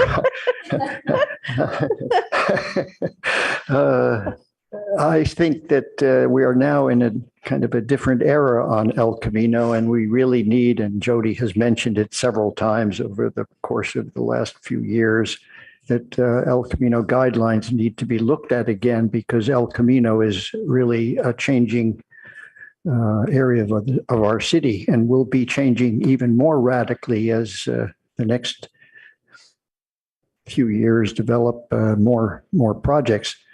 And obviously there isn't really all that much of a top on this particular building.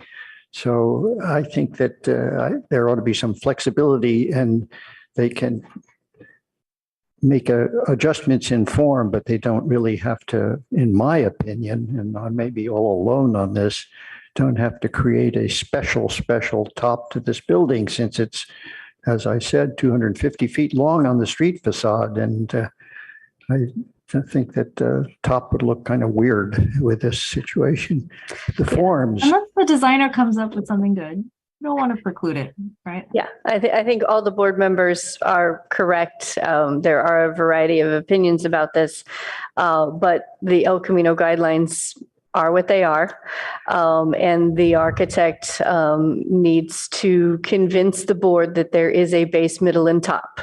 But there are, Jody, that's your opinion. There are lots of definitions of what is base, middle, and top. So that is the applicant's job to convince us of that. Okay, I have to back But down. objectively, a top is a top, Jody. If you don't have a hat on, you don't have a hat on. It needs some sort of hat, but there's small hats and big hats and brown hats and white hats, and But right now there's no hat. There's a hair clip. I'm going to let that one stand right there. That's good. Okay, we do need a motion to continue. I'll move that we continue to this project to a date uncertain. I'll second that. Can we take a roll? Yes. Vice Chair Balte, Yes. Board Member Chen, Yes. Chair Hirsch, Yes. Board Member Rosenberg, Yes. Board Member Thompson. Yes. Motion carries 5-0. Just want to say, I think we all look forward to seeing this project again and are excited about what's to come. Me too. Thank you. Thank you very much for your time and your comments. Yes, thank you. Thank you.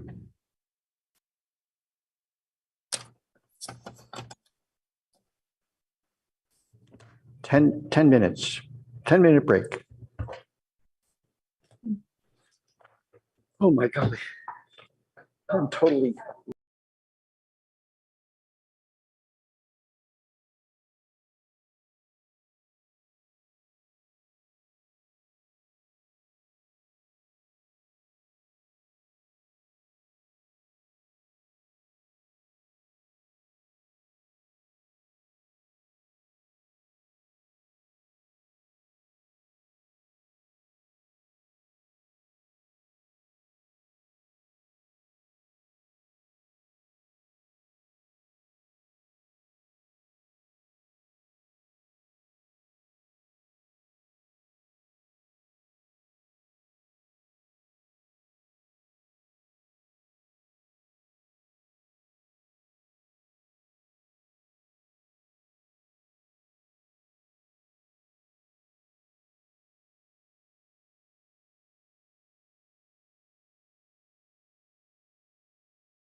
such a hurdle every day. And you're like, how easy is it to just ramp that down? Yeah. And then getting secondary benefits once I had a stroller. It's like, this is so much better.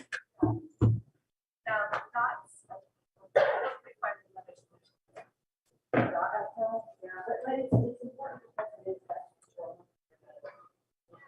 that's just feel that it's transitioning. But I hate rollerblading over that. Yeah, I wish that we used to do the lines, but I guess that was not.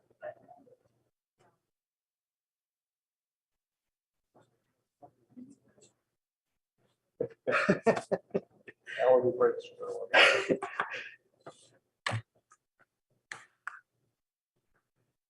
Okay, are we all back? We are. Okay. So, So Chair Hirsch, if you want to introduce the item number, this is item number 3123 Sherman, and we're looking to just continue this item to a date certain of December 1st. right, as you just said before, yep. So it's a date uncertain? Date certain of Certain. December 1st. Of December 1st. Okay. And then item 4, bylaws. I think we need to make the the motion, right? Someone needs to move it. Yes, We need to make a introduce the motion. project Or first. Sorry. To make a motion, You I, have to read this. oh, okay, I do, yeah. Yeah. Thank you, Peter. Straighten me out here. Public hearing quasi judicial 123 Sherman. I've got to read all this. Recommendation on applicant's request for a major architectural review. Application to allow demolition of 4 existing buildings and to allow the construction of a new 3-story office building with 2 levels of below-grade parking. This project would also require a lot merger to merge 3 existing parcels, environmental assessment, initial study, mitigated negative declaration is being prepared in accordance with the California Environmental Quality Act, CEQA. Zoning district is a CC2R. For more information, contact Emily Foley at cityofpaloalto.org. So you say we have to have a motion to defer this project until December 1st. Do I hear this motion? I'll move the staff recommendation. I'll second it. Okay, can we take a vote on that? Thank you. Vice Chair Balte, Yes. Board Member Chen, Yes.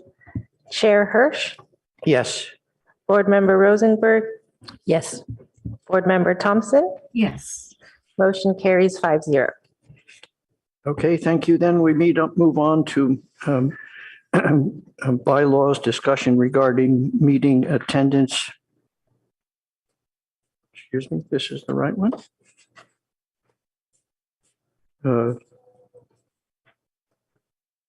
Take the following action, discuss section. Bylaws? No. Yep. According to the ARB meeting in 2023. This is it. Bylaws discussion regarding meeting attendance in 2023. The staff report. There's a staff report on that.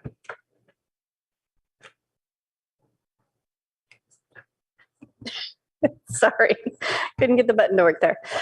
Good morning, Jody Gerhart, Manager of Current Planning. Yes, wanted to talk about virtual hearings and the ARB bylaws and any changes that we need to make to those. We do have that beginning in January 2023, we have an assembly bill that's making some changes to the Brown Act and, updating those for the times. That assembly bill is going to provide additional limited exceptions to the typical teleconferencing requirements, which does not rely on a statewide emergency. So before we could do the teleconference because of the pandemic, but now we have, or next year we will have AB 2449.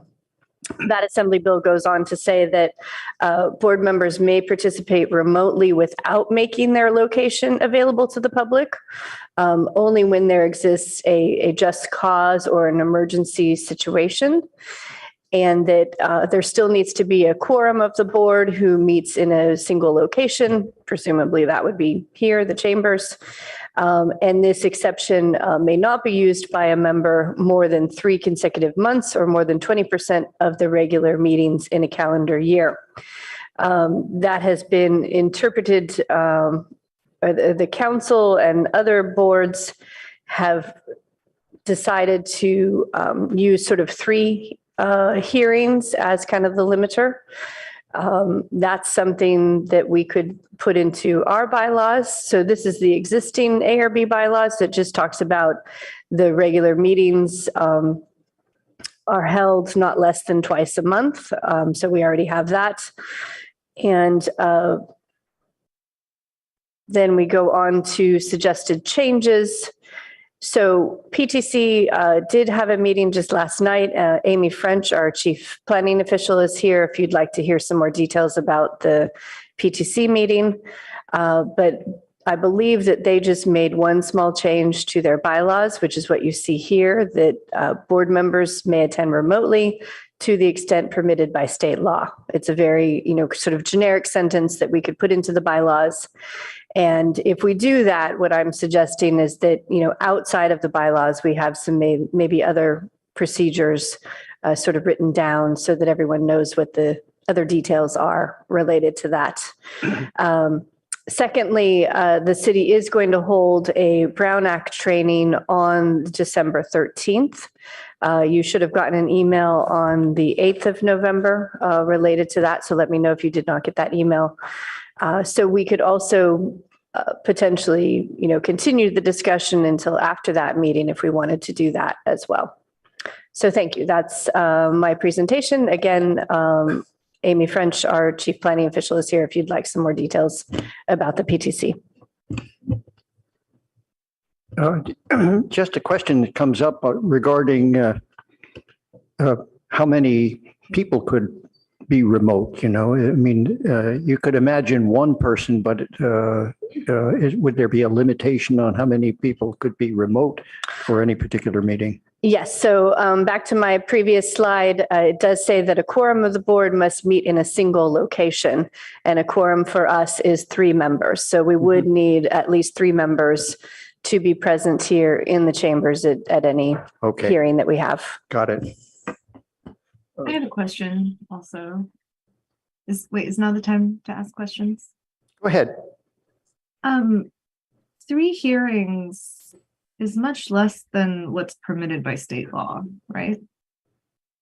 Like 3 hearings is much less than a 3-month or 20% requirement. Maybe Amy has some background on that. Yeah, so each board and commission is different. Obviously, how many times a year you meet, divided or multiplied by 0.2, that gets to a different number. So the option there is, the 3 consecutive months, or if you're attending 20%, that's the option there. But I think just to say that the planning commission opted for this very simple expression of the law. Board members may attend remotely to the extent permitted by state law. So that extent is you can not say where your location is 3 times, basically. You can also attend remotely, but give us notice 72 hours in advance where your location will be. And then you meet the Brown Act, and we put that on the agenda. So it could be 3 meetings without your disclosed location, plus more meetings remotely, as long as we have that location published and you're able to put the agenda on your porch or wherever you might be, hotel. In the unlikely event anybody would want to come participate. But sorry, just to clarify, you said 3 meetings, but my question is it 3 meetings or is it the 20% or the 3 months? The 20% for us would be 4 meetings. Okay. It'd be 4 meetings for us because we Yeah, meet. four meetings for you without announcing your location, your remote location. Okay, because we meet 24 times a year. Correct. It ends up being 4.8, but there's sometimes we cancel, so that's why I rounded down to 4. Mhm. And then would that also be 3 consecutive? Well, I guess that would be 2 consecutive months in our case. Right? This 4 meetings. 4 meetings would be 2 months generally for us, yes. Okay. Sorry, I just wanted to clarify. Unless there were cancellations. If it was December and January, you might cancel the last and first meeting of that month. And then now you're into, February. So if you had to miss December through February, you might still be okay. Through the chair, could I ask Amy French to give us a summary of what the discussion was at the PTC? I'm eager to hear what their thought process was, if you're able to do that. Sure, they were trying to do the math just like Osma was doing there, and it got a little complex. I think just to be simple about it and say the extent state law allows, then that way you're not bound, you're not bound to some other number that gets kind of mathy. And then, of course, you can decide as a board if you would like to be more restrictive in the state law. I think it binds you to do that, so it's not advised. We did get this recommendation, kind of the wording of it, perfected by the attorney that was attending last night. One other thing that the commission did talk at length about was how the members feel about being masked and unmasked. There were 2 members that don't come. They're remote always because of the lack of masks at the dais, and they were uncomfortable with that because of various reasons, personal health reasons and all. So that's something that wasn't on the agenda, but it does perhaps affect member attendance. So something to consider. If I could ask you, can I ask another question? Yeah, sure. Another question of staff then. Is there a reason, do you have to cite a reason or have a reason not to attend in person? I thought I read here something about emergencies or health reasons. Is that the case, or is it for any reason whatsoever? Yes, like a health reason could be that you're ill, or the concern about getting ill was part of the discussion last night. But you don't have to publish this on why you're not attending because of an illness or some kind of thing for these 3 or 4 times that you're attending remotely without publishing your location. But do you have to conform to that requirement? I saw here someplace that it seemed to say either childcare or care of a family member, or being sick or having a health reason, or having a public meeting, like if you're a public official. But I didn't see anything about just a personal or a work-related reason for private work. Do you need to certify or even have those reasons in order to miss a meeting, or can you do it for any reason you like? I mean, I think the law would seek what was stated in the law if you're reading from the law, but you can always check in with the city attorney that we have if you have a specific question about that. I just asked you a specific question, Amy. Are you able to give me an answer to it? So I have the law in front of me.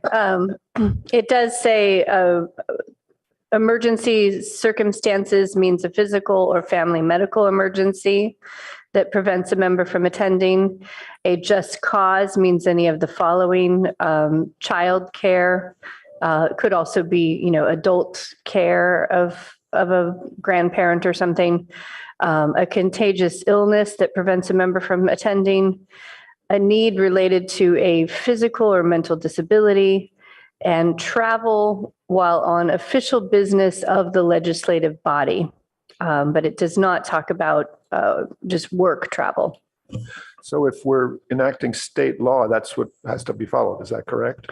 I think if we're talking about these 3 or 4 hearings where you're not giving your location, then yes.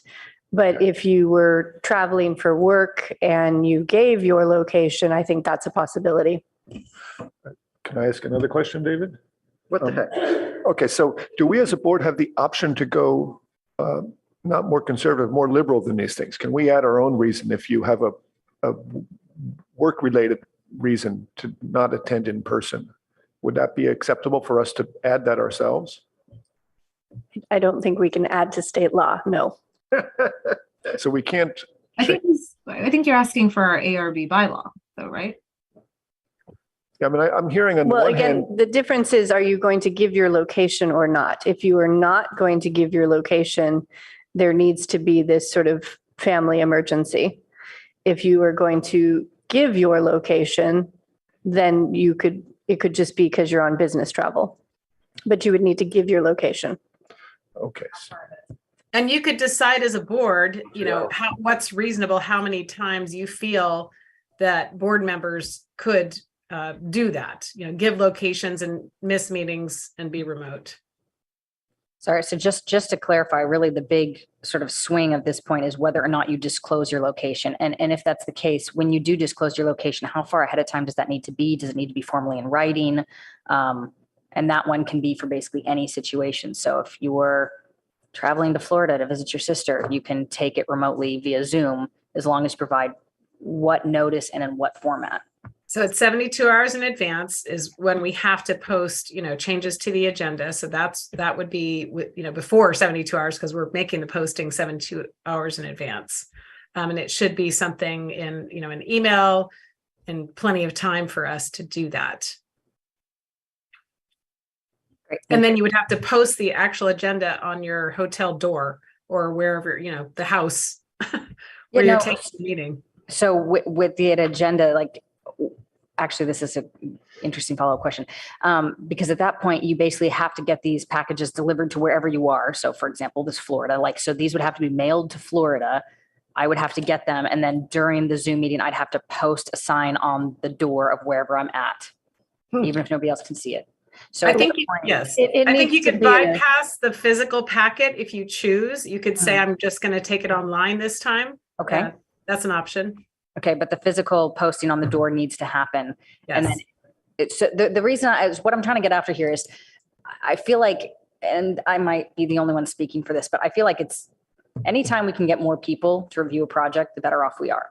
And so my concern is I want to make sure that this is as easy as possible for people to attend remotely should they have to. If it gets to the point where you're like, I can either attend remotely, but I'm going to have to jump through hoops A, B, and C, or I can just not show up and I don't have to do anything, right? You want to make sure that this path of attendance is as easy as possible. Of course, within standards and state laws, but that's sort of where my head is at right now, is how do we make sure that this is easy enough? I think, to make sure we have 3 people physically in the room is going to be the more, and have that advance notice. That's the more challenging thing. If you don't have enough notice, then just miss the meeting.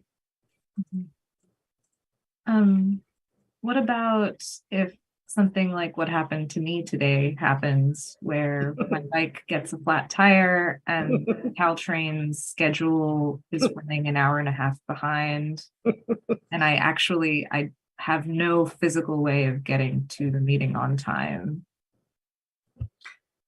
You could have thumbed a ride on Alma.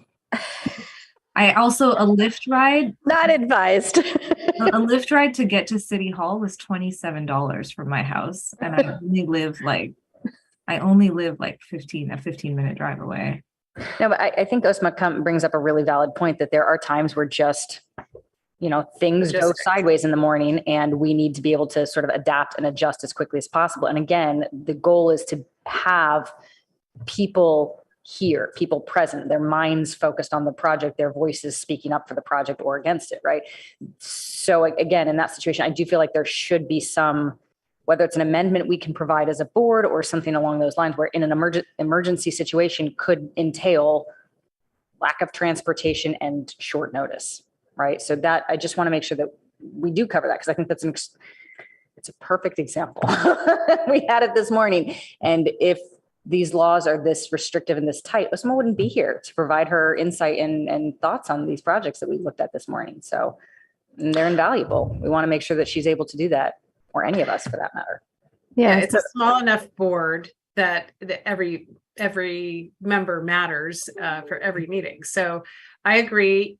I think you could frame what the emergency is, and these are things that you could bring up in the training that's offered in December regarding what's constituting an emergency. Yeah, I think that would be worth. yeah, I was going to say, because I think the emergency circumstances, the definition of that does say a physical or family medical emergency. I mean, a physical emergency could be that you couldn't get here. It seems like would probably have to confirm with the attorneys, but it seems like, OSMA in this case, if we were, right now we're still in the emergency situation. So we're not, we're talking about January regulations that are going to happen. But if this was next year, then OSMA would need to use one of these like 3 or 4 hearings that we're talking about. So and that's the other thing that we haven't talked about is if you just can't come, maybe we need to have some discussion about that too. So I guess, yeah, I want to make sure that we're super clear as to the concept, like if OSMA couldn't make it this morning due to Caltrain issues and flat tire, does she need to provide the 72 hours notice, or that's one of her 3 undisclosed location, but you can do it at a moment's notice? Or like, I want to make sure that it's super clear where the 72 hours is required, where the not 72 hours is required versus disclosing location, not disclosing location. The 72 hours would be required for us to post the agenda online and for you to post it at your previously known non-emergency location. Got it. Yeah. Okay, I think there's 4 different buckets. Right. There's Exactly. either you can show up in chambers. That's the first and most optimal way to participate there, and this when we're talking about 2023. The second is that you provide your location 72 hours in advance. And I'd like to really say a week in advance, but so there's that possibility where you provide your location. The third bucket is that you have an emergency and so you're attending virtually. And that's the 3 or 4 hearings that we're talking about. And then the fourth is you just don't attend at all. That was an excellent summary. Thank you. Mm-hmm. And I guess, I mean, the thing that happened to me this morning isn't a very regular thing. That said, Caltrain this week has been very unreliable. But I guess I wonder, if say we're into next year and this happens to any one of us, and say it is our 4th meeting, and say it's like in June or something, does that do we want to make any provisions for, can we make any provisions to go beyond 4 meetings for situations like that? I don't believe. Up until this morning, I had every intention of being there, up until I realized the train was not coming. I had every intention to be there in person. So there was no way I could have been able to post my location in advance. Yeah, and I think with this new regulation, you would be able to take advantage of that. But it does sort of, mean that you should be judicious with how those are used. Because, yeah, you never know when an emergency is going to come up. Yeah, along those lines, just again, for my clarification of these 4 bucket points. So providing your location with a 72 hours minimum advance notice, and no location in an emergency situation at 3 to 4 meetings, those basically pull from the same number, right? Like you can't exceed 4 of either one of those, or is it 3 or 4 with location, 3 without, right? Again, I'm just trying to get the numbers here. And then I believe you can add, I believe those are separate buckets. Okay. That you can add them together. And then do not attend is its own bucket of numbers that you can miss. You can miss up to 2, 3 meetings total. I don't know that we have A number. a current number right now. I know that at some point, the council would not look favorably on reappointing you. Agreed. And the reason I'm asking that is because sort of to speak to Usma a little bit here, I think that having the flexibility of 3 to 4 meetings that you can attend remotely, having, let's just throw a number, 2 to 3 meetings that you can just not attend, that covers a pretty big span of the year. So there's a part of me that feels like this is generous enough that we should all be able to make this work. In the unlikely event that this does come up at the last minute and you've already used them up and it's like December 15th and it's the last, maybe we can figure that out then. But I think that this allows for the bare minimum 7 meetings that you can either attend remotely at a moment's notice or not attend at all. So for me personally, I feel like that's plenty. To my understanding, it sounds like the remote, if you give the 72-hour advance notice, you can do that all day long, right? It doesn't sound like there's a limit on that one. There's no limit by state law. The board may want to come up with your own rules about that. Like, how is it okay for you to never come in person? Maybe not, because then it's the burden of the 3 that always come, right? So it's really up to the board to decide on that score. Okay, but state law doesn't prohibit us from continuing to be remote if we give enough advance notice. Correct, and we post it and all of those things. Right. Just wanted to clarify that, Kendra. No, that was super helpful. Thank you. Okay, well, I'm happy to add one additional thought to this, that the ARB is unique in a special regard, that we're all practicing professionals and we hold our meetings during work hours. And so it's a significant sacrifice we're making to take what's really billable hours, and a lot of them, to put it here. I'll pair that with an observation that it's been difficult to get good architects in town to volunteer to do this job.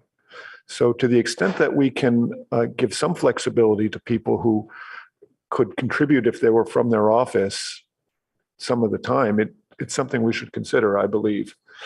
I'm going to pair that, though, with my feeling that in-person contribution is better. It's a higher quality way of meeting. When I make that observation, I'm comfortable putting a cap on the number of times you can miss a meeting at about 3. I think 3 over the course of the year is plenty to allow for either an emergency like Osmo experienced today, or a critical work deadline so you can only chime in remotely, et cetera. I think 7, as I just heard mentioned, is too many. So to me, I'm comfortable if we carve out an exception, and Jody's category number 3, emergency, to be personally defined. So if it's a work-related private emergency, that's okay as well. But also put a cap, an absolute cap of no more than 3 meetings attended remotely, no matter what. Would you be opposed to 4? I'd like to chime in a little bit on this, because while I not only agree with you about not having less remote meetings, and witness our Monday morning meeting this week, which was really, really important. I agree that in-person meeting is critical. Let's juxtapose that with the sort of the professional requirements of somebody who's working in an office. And I think that the total of 7 isn't such a bad idea, to keep it that way for the whole year. Maybe it's better if it's only allows for one person for part of that time, that gets that exception. But as an exception, it could be 7. And a preference, of course, that we attend, as much as possible.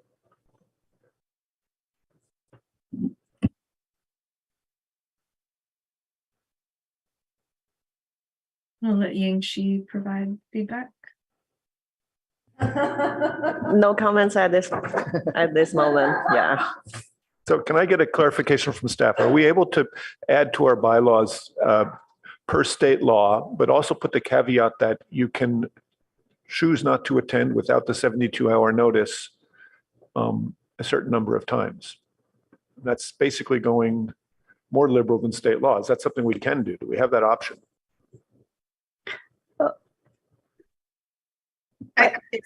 It sounds like what you're saying is choose not to attend, and that's not regulated by state law. How many times the board can just not attend at all, board members?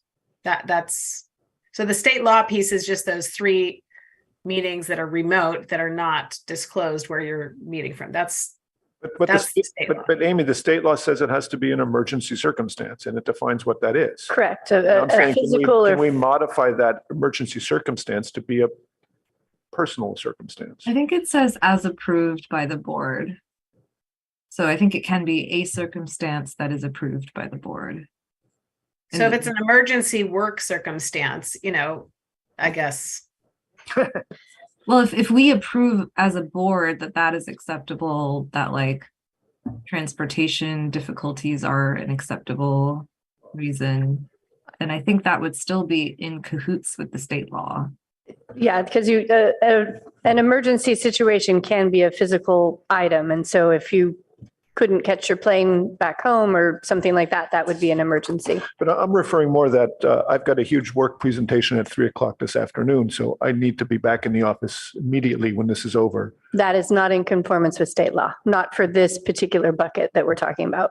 But Jody, if we vote for it as a board, that No. would be acceptable, because it says No. as approved by the board in the text, right?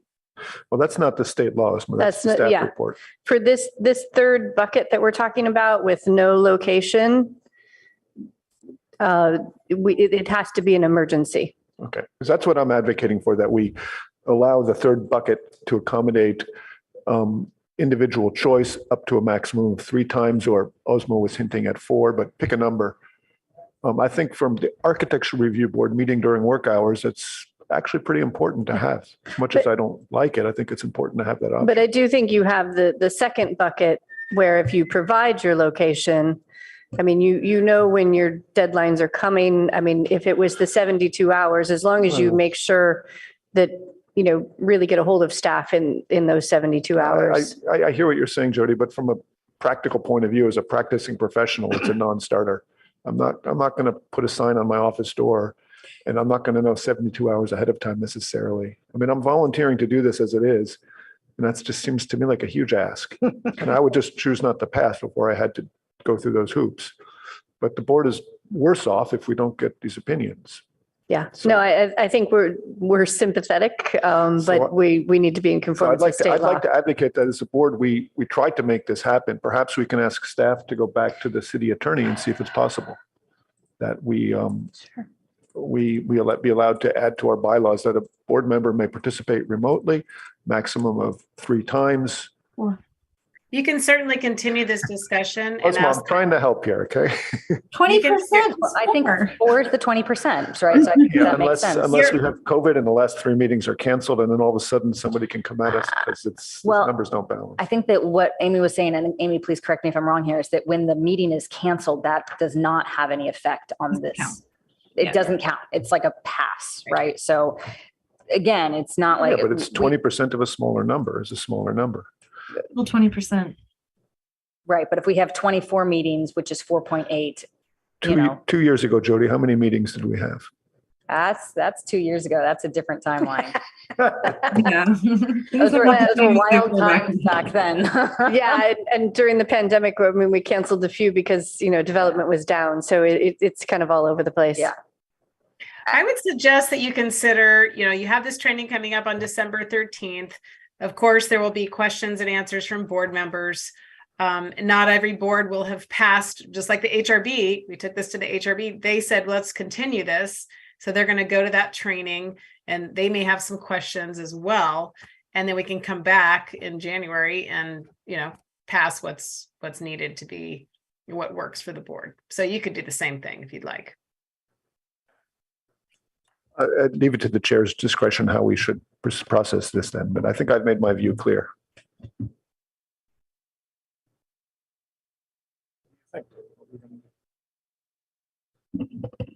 I find some interest in the concept of doing the training and then coming back and revisiting this afterwards. So if I might Yeah, just I put that think 2 cents in, I think hold that, off on December 13th. right.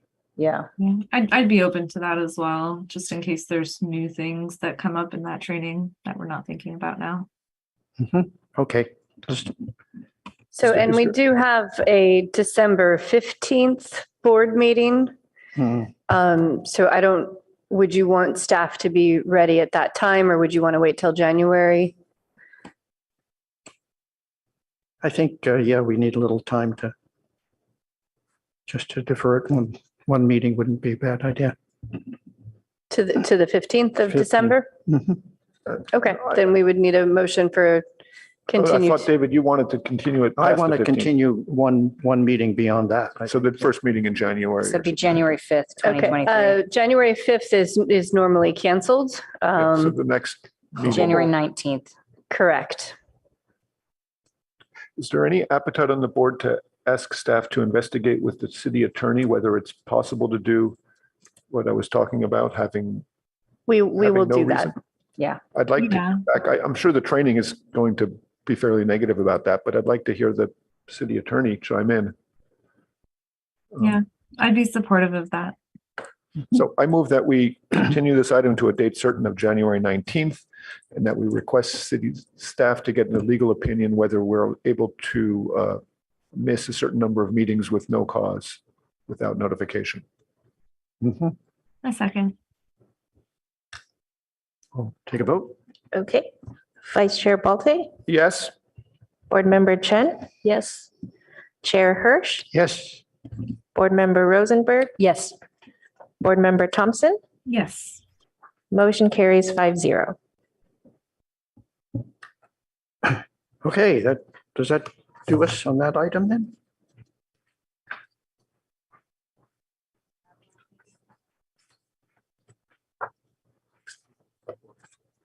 So, so now final ad hoc meeting objective standards. Well, for a period of almost a couple of months, Jingqi and Chen, Commissioner Chen and myself have been meeting, looking at the existing objective standards. But in the last about month and a half, we did a sort of a change in our focus to townhomes because it became more urgent as an item. It became urgent because of the Sobrado project. We have been traveling around and photographing a number of townhome projects here in Palo Alto and online to various other areas in California, and have a rather large cache of photographs now that we have to go through and make into a PowerPoint. Our concept is to come in with a PowerPoint that sort of looks at all of these facilities, because ultimately you folks have to all agree with wherever we are as to what the items are within this that would affect any changes in the objective regulations. So we haven't done that yet, but we do intend to continue working on that. Just to sort of describe what it is we expect to do is we have realized from another. And so our analysis based on state regulations must be founded on an objective analysis that's built into the code specifically for all of these variety of townhome projects. I think it doesn't exist in the objective standards now. I understand. I haven't read your 10 o'clock last night. I think I went to sleep early last night and woke up early, but I didn't read it then either. But we have to look at contextual portion of the zoning, which I think is what you sent. And we will do that. She might have read it because she's more alert about what comes in by mail than I am. So such an analysis best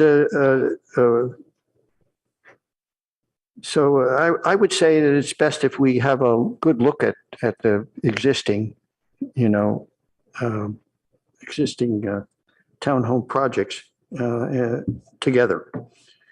And there is an emergency about this, or urgency, I should say, because of the Fry's site. That's going to come to us soon. So we're working ahead to try to meet the schedule of review without making our own code changes here, because we want to do it together. So I'd just like to mention a few things which are items which we think might be ultimately included in a special, and it may indeed work out that the townhomes are a unique kind of area of the objective standards by themselves, because there's some unique things about them as developments. So one of them, percentage of location of tree-lined streets, maximum variety of housing typologies, which Jody, I think you've addressed in some way, and I have to find out what that is.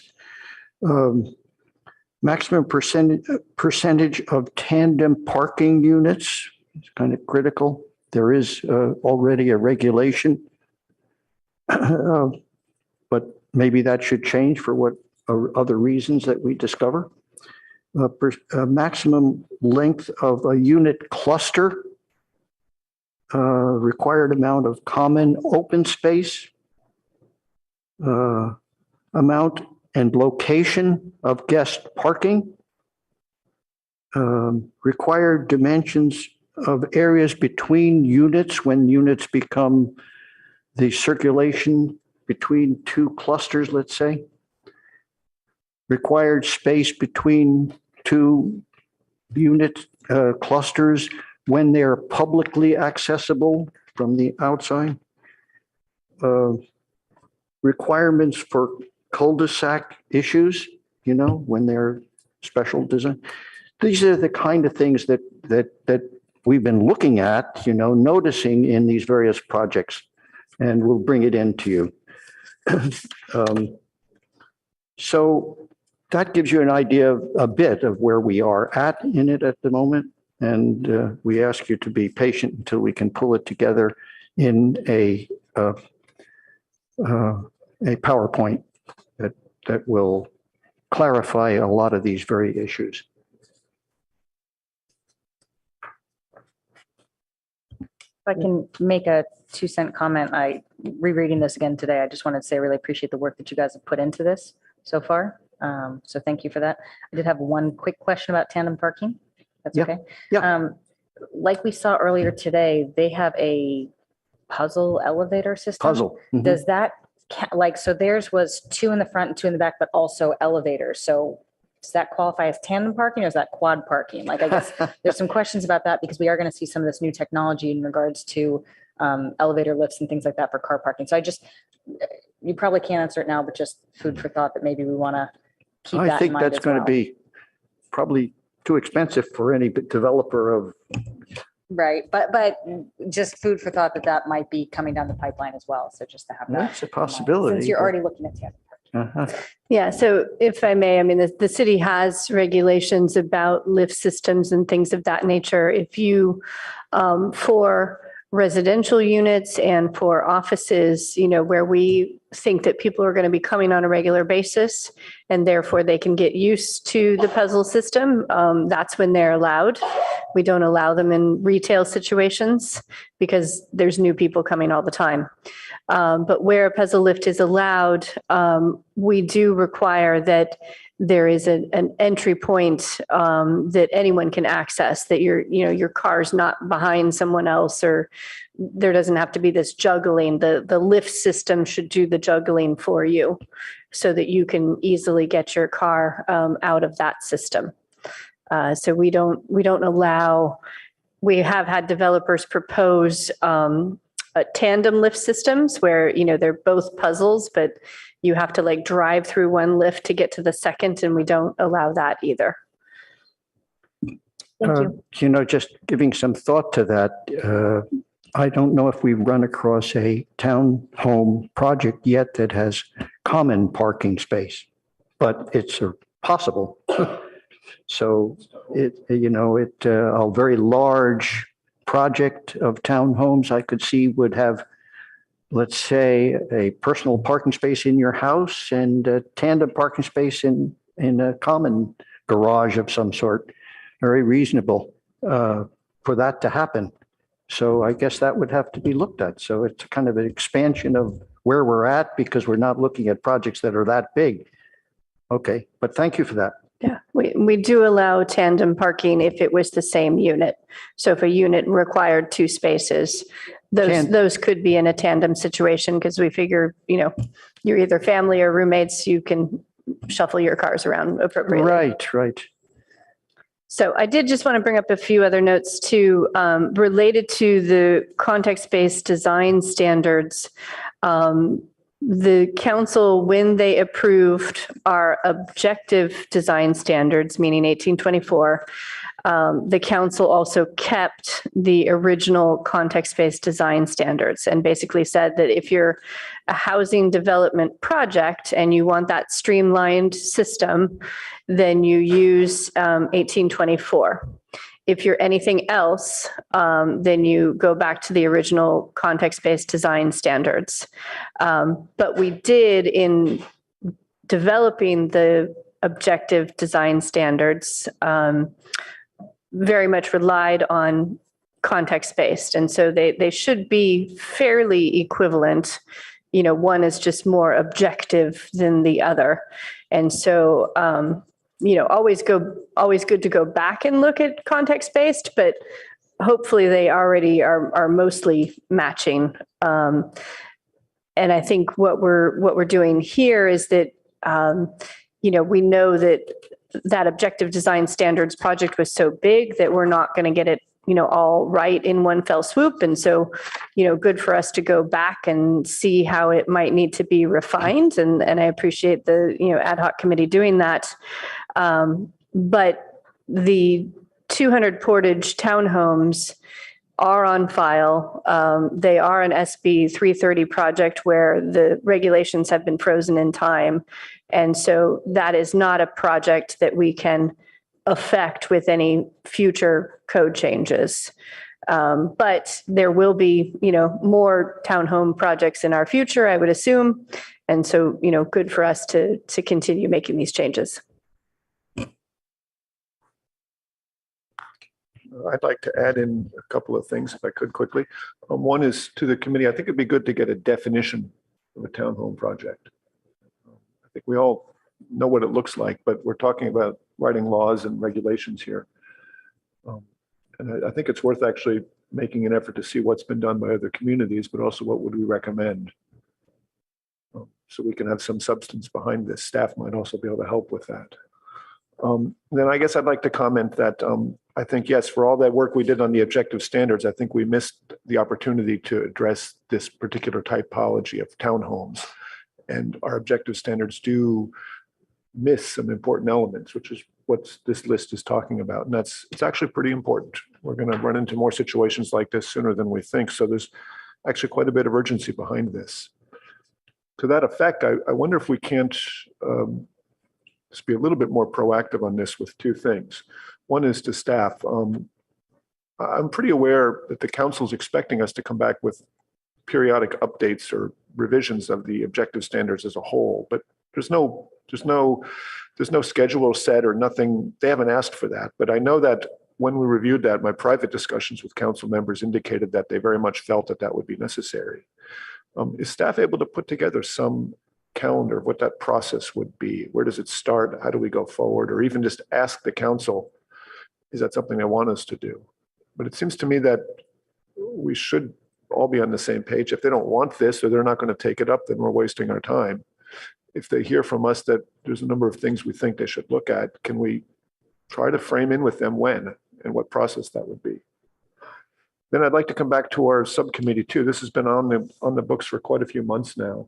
And I'm disappointed that we set this up. We postponed it already 2 weeks, and now we hear that you're not ready. I'd like to maybe say, let's pick a time that you think you really will be ready to make this presentation so we can push this forward. So is there any appetite to try to set a date? Is that being too aggressive? I don't want us to let it slip because we're trying to make it perfect rather than just having a discussion and try to work together with staff to get these regulations in place. So January 19th, is that too soon to say let's try to commit to having whatever presentation you can make by then? Or you tell us, what date do you think we can do this by? What do you think? Yeah, I think David and I were talking about maybe it's better for us to show some examples we saw so that give everyone an idea on what happened in town, because for the townhouse project, actually, during the last few years, there is really no townhouse project in town.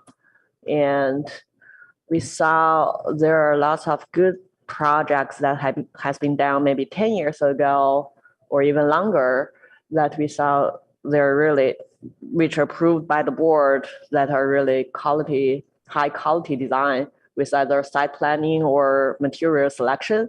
So that's why we were also thinking about, maybe we will just do some research both in town and also see what happened in the greater Bay Area. And then we want to collect some images and then show you. And then maybe we were talking about maybe separate this to be 2 meetings. One is to show the examples, what we observed, and then we can trigger some discussions maybe in the next meeting.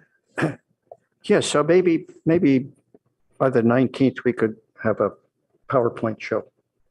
We're kind of ready with our images. We've been all around. So I think that maybe we could schedule it, the first one, the 19th of January. What do you think? If just showing the images, probably we could do it sometime in December, right? Yeah. And then during the holidays, everyone just can think about it if they have time. Well, pick a date, guys. Yeah, so December 15th, we do only have one item. It is the Portage townhomes, but it is one item. And so that would be a good time to maybe have some discussion. And then we can just sort of do a little bit each hearing if we want to do something like that. And I think as far as, council direction, I will talk to the director, make sure and look back at our work plan. can we do it by then? I think the main issue would just be how much staff time it would take. But I think so far, the ad hoc committee has been doing the heavy lifting. So I think we're okay so far. So say if the meeting is on December 15th, then when do we need to give you our stuff? Is there like 1 week before or even longer? The earlier, the better. If the staff reports need to be done a couple of weeks ahead. But if you're talking about just a presentation itself, we only need that. So just note it. Yeah, the day before or so. Mhm. Okay, so can we? Tell you what, we'll commit to the 15th for a PowerPoint. Yes, Ozma, you want? Yeah, I have some comments, just basic ones. Can I take them now? Go ahead. So I think this is a good study. Maybe I won't go into a lot of the comments I have, but couple of things I would say is there's kind of 2 typologies that are related to townhomes. One's like a freestanding townhome, and the other one is like a base of a multifamily project. So like if the architects of the previous design building that we saw today decide to take our advice and bring some of those ground level units out on the street, those would kind of be like a townhome typology, given that they'll have the extra height. And so I think as you're going through these objective standards, I think it would be good to incorporate like the attached to like at the base of a bigger building, that kind of townhome typology in your objective standard discussions. Item 4 on the packet, page 67, is talking about at least 2 colors and 2 basic materials. And that may or may not make sense in the second version that I'm talking about, where it is attached to a bigger building. A lot of people like to keep that I mean, it lends itself to a certain architectural style, so I would be curious to see photos to kind of see where that came from. And then the other overall comment that I had was maybe something that can get interleaved here. I didn't see it. Maybe I missed it, but I think the main concern, or one of the main concerns we had with the project that came in front of us in the past was townhomes are successful when there's eyes on the streets. And so kind of having that be as part of the design intent. You know, we've seen projects where the streets are kind of the main part of the circulation, but there's no eyes on the streets. There's no access on the streets. It's just like a wall of garages. And so that would just be another piece of feedback I would add to kind of add something to encourage eyes on streets. Those are my three comments. Mhm. Okay, thank you. All right, so we will agree. We'll work for the December meeting. And wanted to assume that we're going to notify you. That's a given. But I have another question. There clearly might be some problems with the 200, the Sobrato project. I think for one, you know, they have a paseo down the middle of it. I think we need to be careful that that project's not agendized. Yes. We will be hearing it on the 15th. And yet, If you want to, we're talking in sort of general terms here. I would like to know, you made a statement about it, that we can talk about it, but it's not going to be considered as a. if you want to talk about good aspects of a townhouse project in general, we can talk about that. And it's not going to have any effect on that project. Is that what you're telling us? We have limited regulations that we can apply to the Sobrato townhomes, correct? Because it is a SB 330 project. So they have frozen regulations. So anything we say is regarding that project. Well, I think, again, we'll come on the 15th and give you a full, rundown of that project. I mean, it also is a development agreement that council has worked out. So there's other factors involved as well. I think if you have questions about that project or you have large concerns, then certainly, email that to staff ahead of time so that we can be prepared to have that discussion on the 15th. Kind of difficult. We haven't sat as a board and discussed any of this or even. Yeah, well, that's what the 15th is all about. So we can have a board discussion. But for right now, you're doing your individual homework and, seeing what questions you have. And if you want staff to be ready with an answer, then, please let us know ahead of time what your questions are going to be. How do we deal with that? Can somebody else talk about this? Well, I personally, I'm looking forward to seeing the presentation on the 15th from you guys. And I think that we'll be able to better discuss some of the finer detail points of that once we have some of these physical examples to look at and projects that have not been built yet versus projects that have already been built. I think that's a very different conversation. So, and that's going to be the same day that we get there. And we can, I mean, you can, if you want to have, the order of the agenda, we can make that sort of change. If you wanted to have your general townhome discussion first, Yes. as long as we keep it general, we could do that. You'd have to. Can we It's harder doing re-agendize the it. 200 project to the next meeting? No, we need to stay on a schedule with the Portage project. We have a development agreement that says, we need to be done by April. And so there's a lot of different hearings that lead up to April. And so we need to keep it on a good path forward. Can we get the ad hoc committee report December 1st instead? What's the rush with having the ad hoc committee before viewing the project? What's the point of doing that? Yeah, and actually, I'm sorry, there is a December 1st. I don't know why I skipped over that. Thank you. So Well, to Osma's question, there is no formal linkage whatsoever. Staff has made it clear that future projects coming in right now as townhouses have to be evaluated under the current objective standards. So anything we're talking about is future. I think David is of the mind that there's still things he'd like us to be thinking about that he and Yingchi have uncovered regarding townhouses that would help us in our evaluation in a general sense. And I think he's eager for us to hear and learn those things sooner. So that's the rush, Osma, if you call it that. Okay. I mean, I feel like those things could still come out of their comments on the project that we would hear at a regular meeting anyway. They could. I from what I understand, they're looking to make a rather large presentation of images of townhomes around the Bay Area that wouldn't be appropriate during an individual project. And I encourage them to do that. I think it's a great idea. Seems to me like we ought to do it December 1st. I So what's have one slight hesitation here, and that's that it feels like we're tying two things together that should not and maybe cannot be tied together in terms of this project that's going to come before us. It's got the SB 330.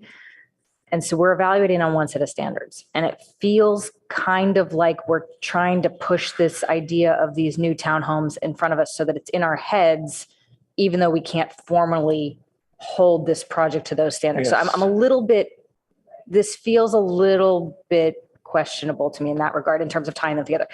I want to see these townhomes. I want to see the photos. I think that that's a great idea. And I would like to see it sooner rather than later. As Board Member Balde said, we've sort of, it's been a minute.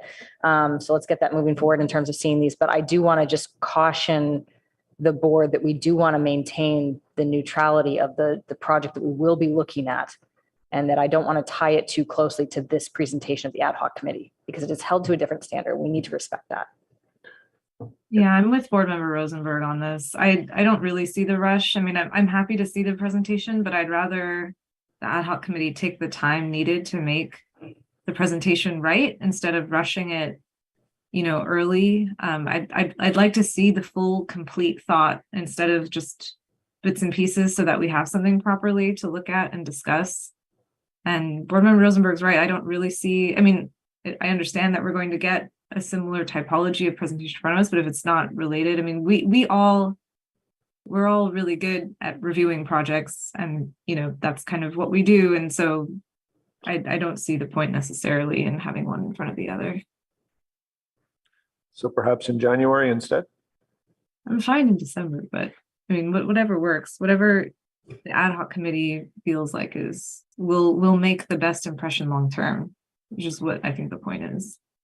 Well, I think maybe December meeting is more like an introduction to what we have discovered, and it's not like a one way we are trying to present all the things we find. It's more like we introduce you what we find and maybe trigger a discussion from the whole board and let you think about it and maybe give us some feedback. What else maybe we're missing something, and if there is any other aspects we could be included to make it more, to make it better and completed. So I think maybe if it's possible, maybe we could show the photos in our next meeting if the meeting agenda allowed us to, the time-wise, allowed us to do it. I think we should try to do that. Yeah, I think the board members are making good points and reinforcing what I said, that the Portage project, those standards are frozen in time. And I was corrected that it's not truly an SB 330 project. It's more about the development agreement that council has put together, but it's the same effect. So I think if we wanted to go on December 15th, I think we would hear the townhomes first, and then we could have the ad hoc committee second, and because they are, two separate things. But if we want to delay till January, that's fine too. I think we should try to put together the show for December. I think we can do that. is it possible to fit this thing on the first meeting, December 1st?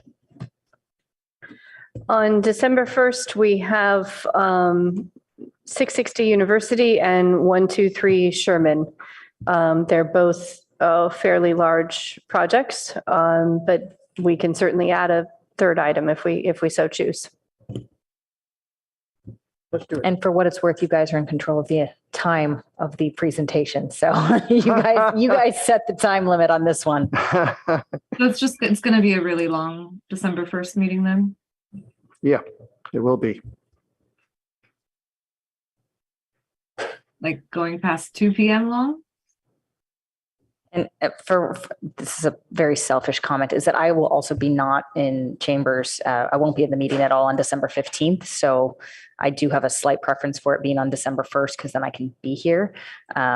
Sorry. So yeah, it would be December 1st would likely be a much longer meeting. And I apologize for that. That's a little bit of intrusion of my personal life on this board. I'd rather you be there. So that makes sense. Okay, so do we need a motion for this then? Or just that we, No, we're fine. We'll just go ahead and staff knows to agendize this for December 1st. okay, thank you. And we should all block out our calendars a little bit later for that meeting, probably. Yeah, I'm assuming we still have kind of a 2:00 cutoff though for picking up children and those sorts of things. So if you block your calendar till 2, we should be good. Okay, so I think that does it for today. So we're adjourned. We just announcements, just because this morning went by very quickly. I did just want to, I'm officially handing the baton to Claire. She's going to take over as ARB liaison. I've been doing this for, I realized, 8 years now. So I wanted to make sure and get this on my resume, but I think after that many years, it's on my resume. So, but thank you. I do appreciate, it's been wonderful, working with the ARB. You are professionals. And I really do appreciate that. It's been a joy to work with you. I did also want to announce we have a change with our support staff as well. We do have Veronica has been recently promoted, and so she got a job title change, and she also got to help us with the ARB here. So you'll have a whole new set of staff, but Medina is still here, I'm still here, so they have lots of support and backup. So thank you very much. Well, Jody, that doesn't come by itself, because we have to reverse this discussion here and tell you how much we're really going to miss you in any case, because every time we turn to you, you can always apply somewhere in the code that you better just. So, Claire, it's a heavy task here, that you're taking on, but we welcome you as well. Thank you so much. What's your last meeting, Jody? I missed that. I'm definitely still working for the city. I definitely will still probably be attending hearings, until Claire fully gets on her feet. And maybe even then I'll probably still attend in the background to answer questions as needed. So I'm still around. But yes, thank you very much. And thank you. I just really quickly, I think I would like to speak for the board here a little bit. Welcome, first of all, and congratulations to you both. That's really exciting. I've only been on the board a very short amount of time, and I know that it's going to be tremendous loss not having Jody and Medina both sitting behind those two desks. So thank you for all of your time and efforts and being so welcoming when we joined the board. So, but excited to work with you guys as well. There is, I have a quick announcement, just to let everyone know. This evening, board member Bolte and I will probably be attending a focus group on CalAV. I believe that's today. I think the team over there is kind of working towards CalAV updates and standards. So just wanting to let the board know that board member Bolte and I will probably be attending that this evening, and hopefully I'll have a car or something. I will come get you, Ozma, if you need. Let me No, I'll Well, check with my don't be husband. so proud, or I'll pump up your bicycle tire for you. All right, yeah, I just wanted to let the group know that. Okay, Meeting's over. thanks, everyone. Thank you.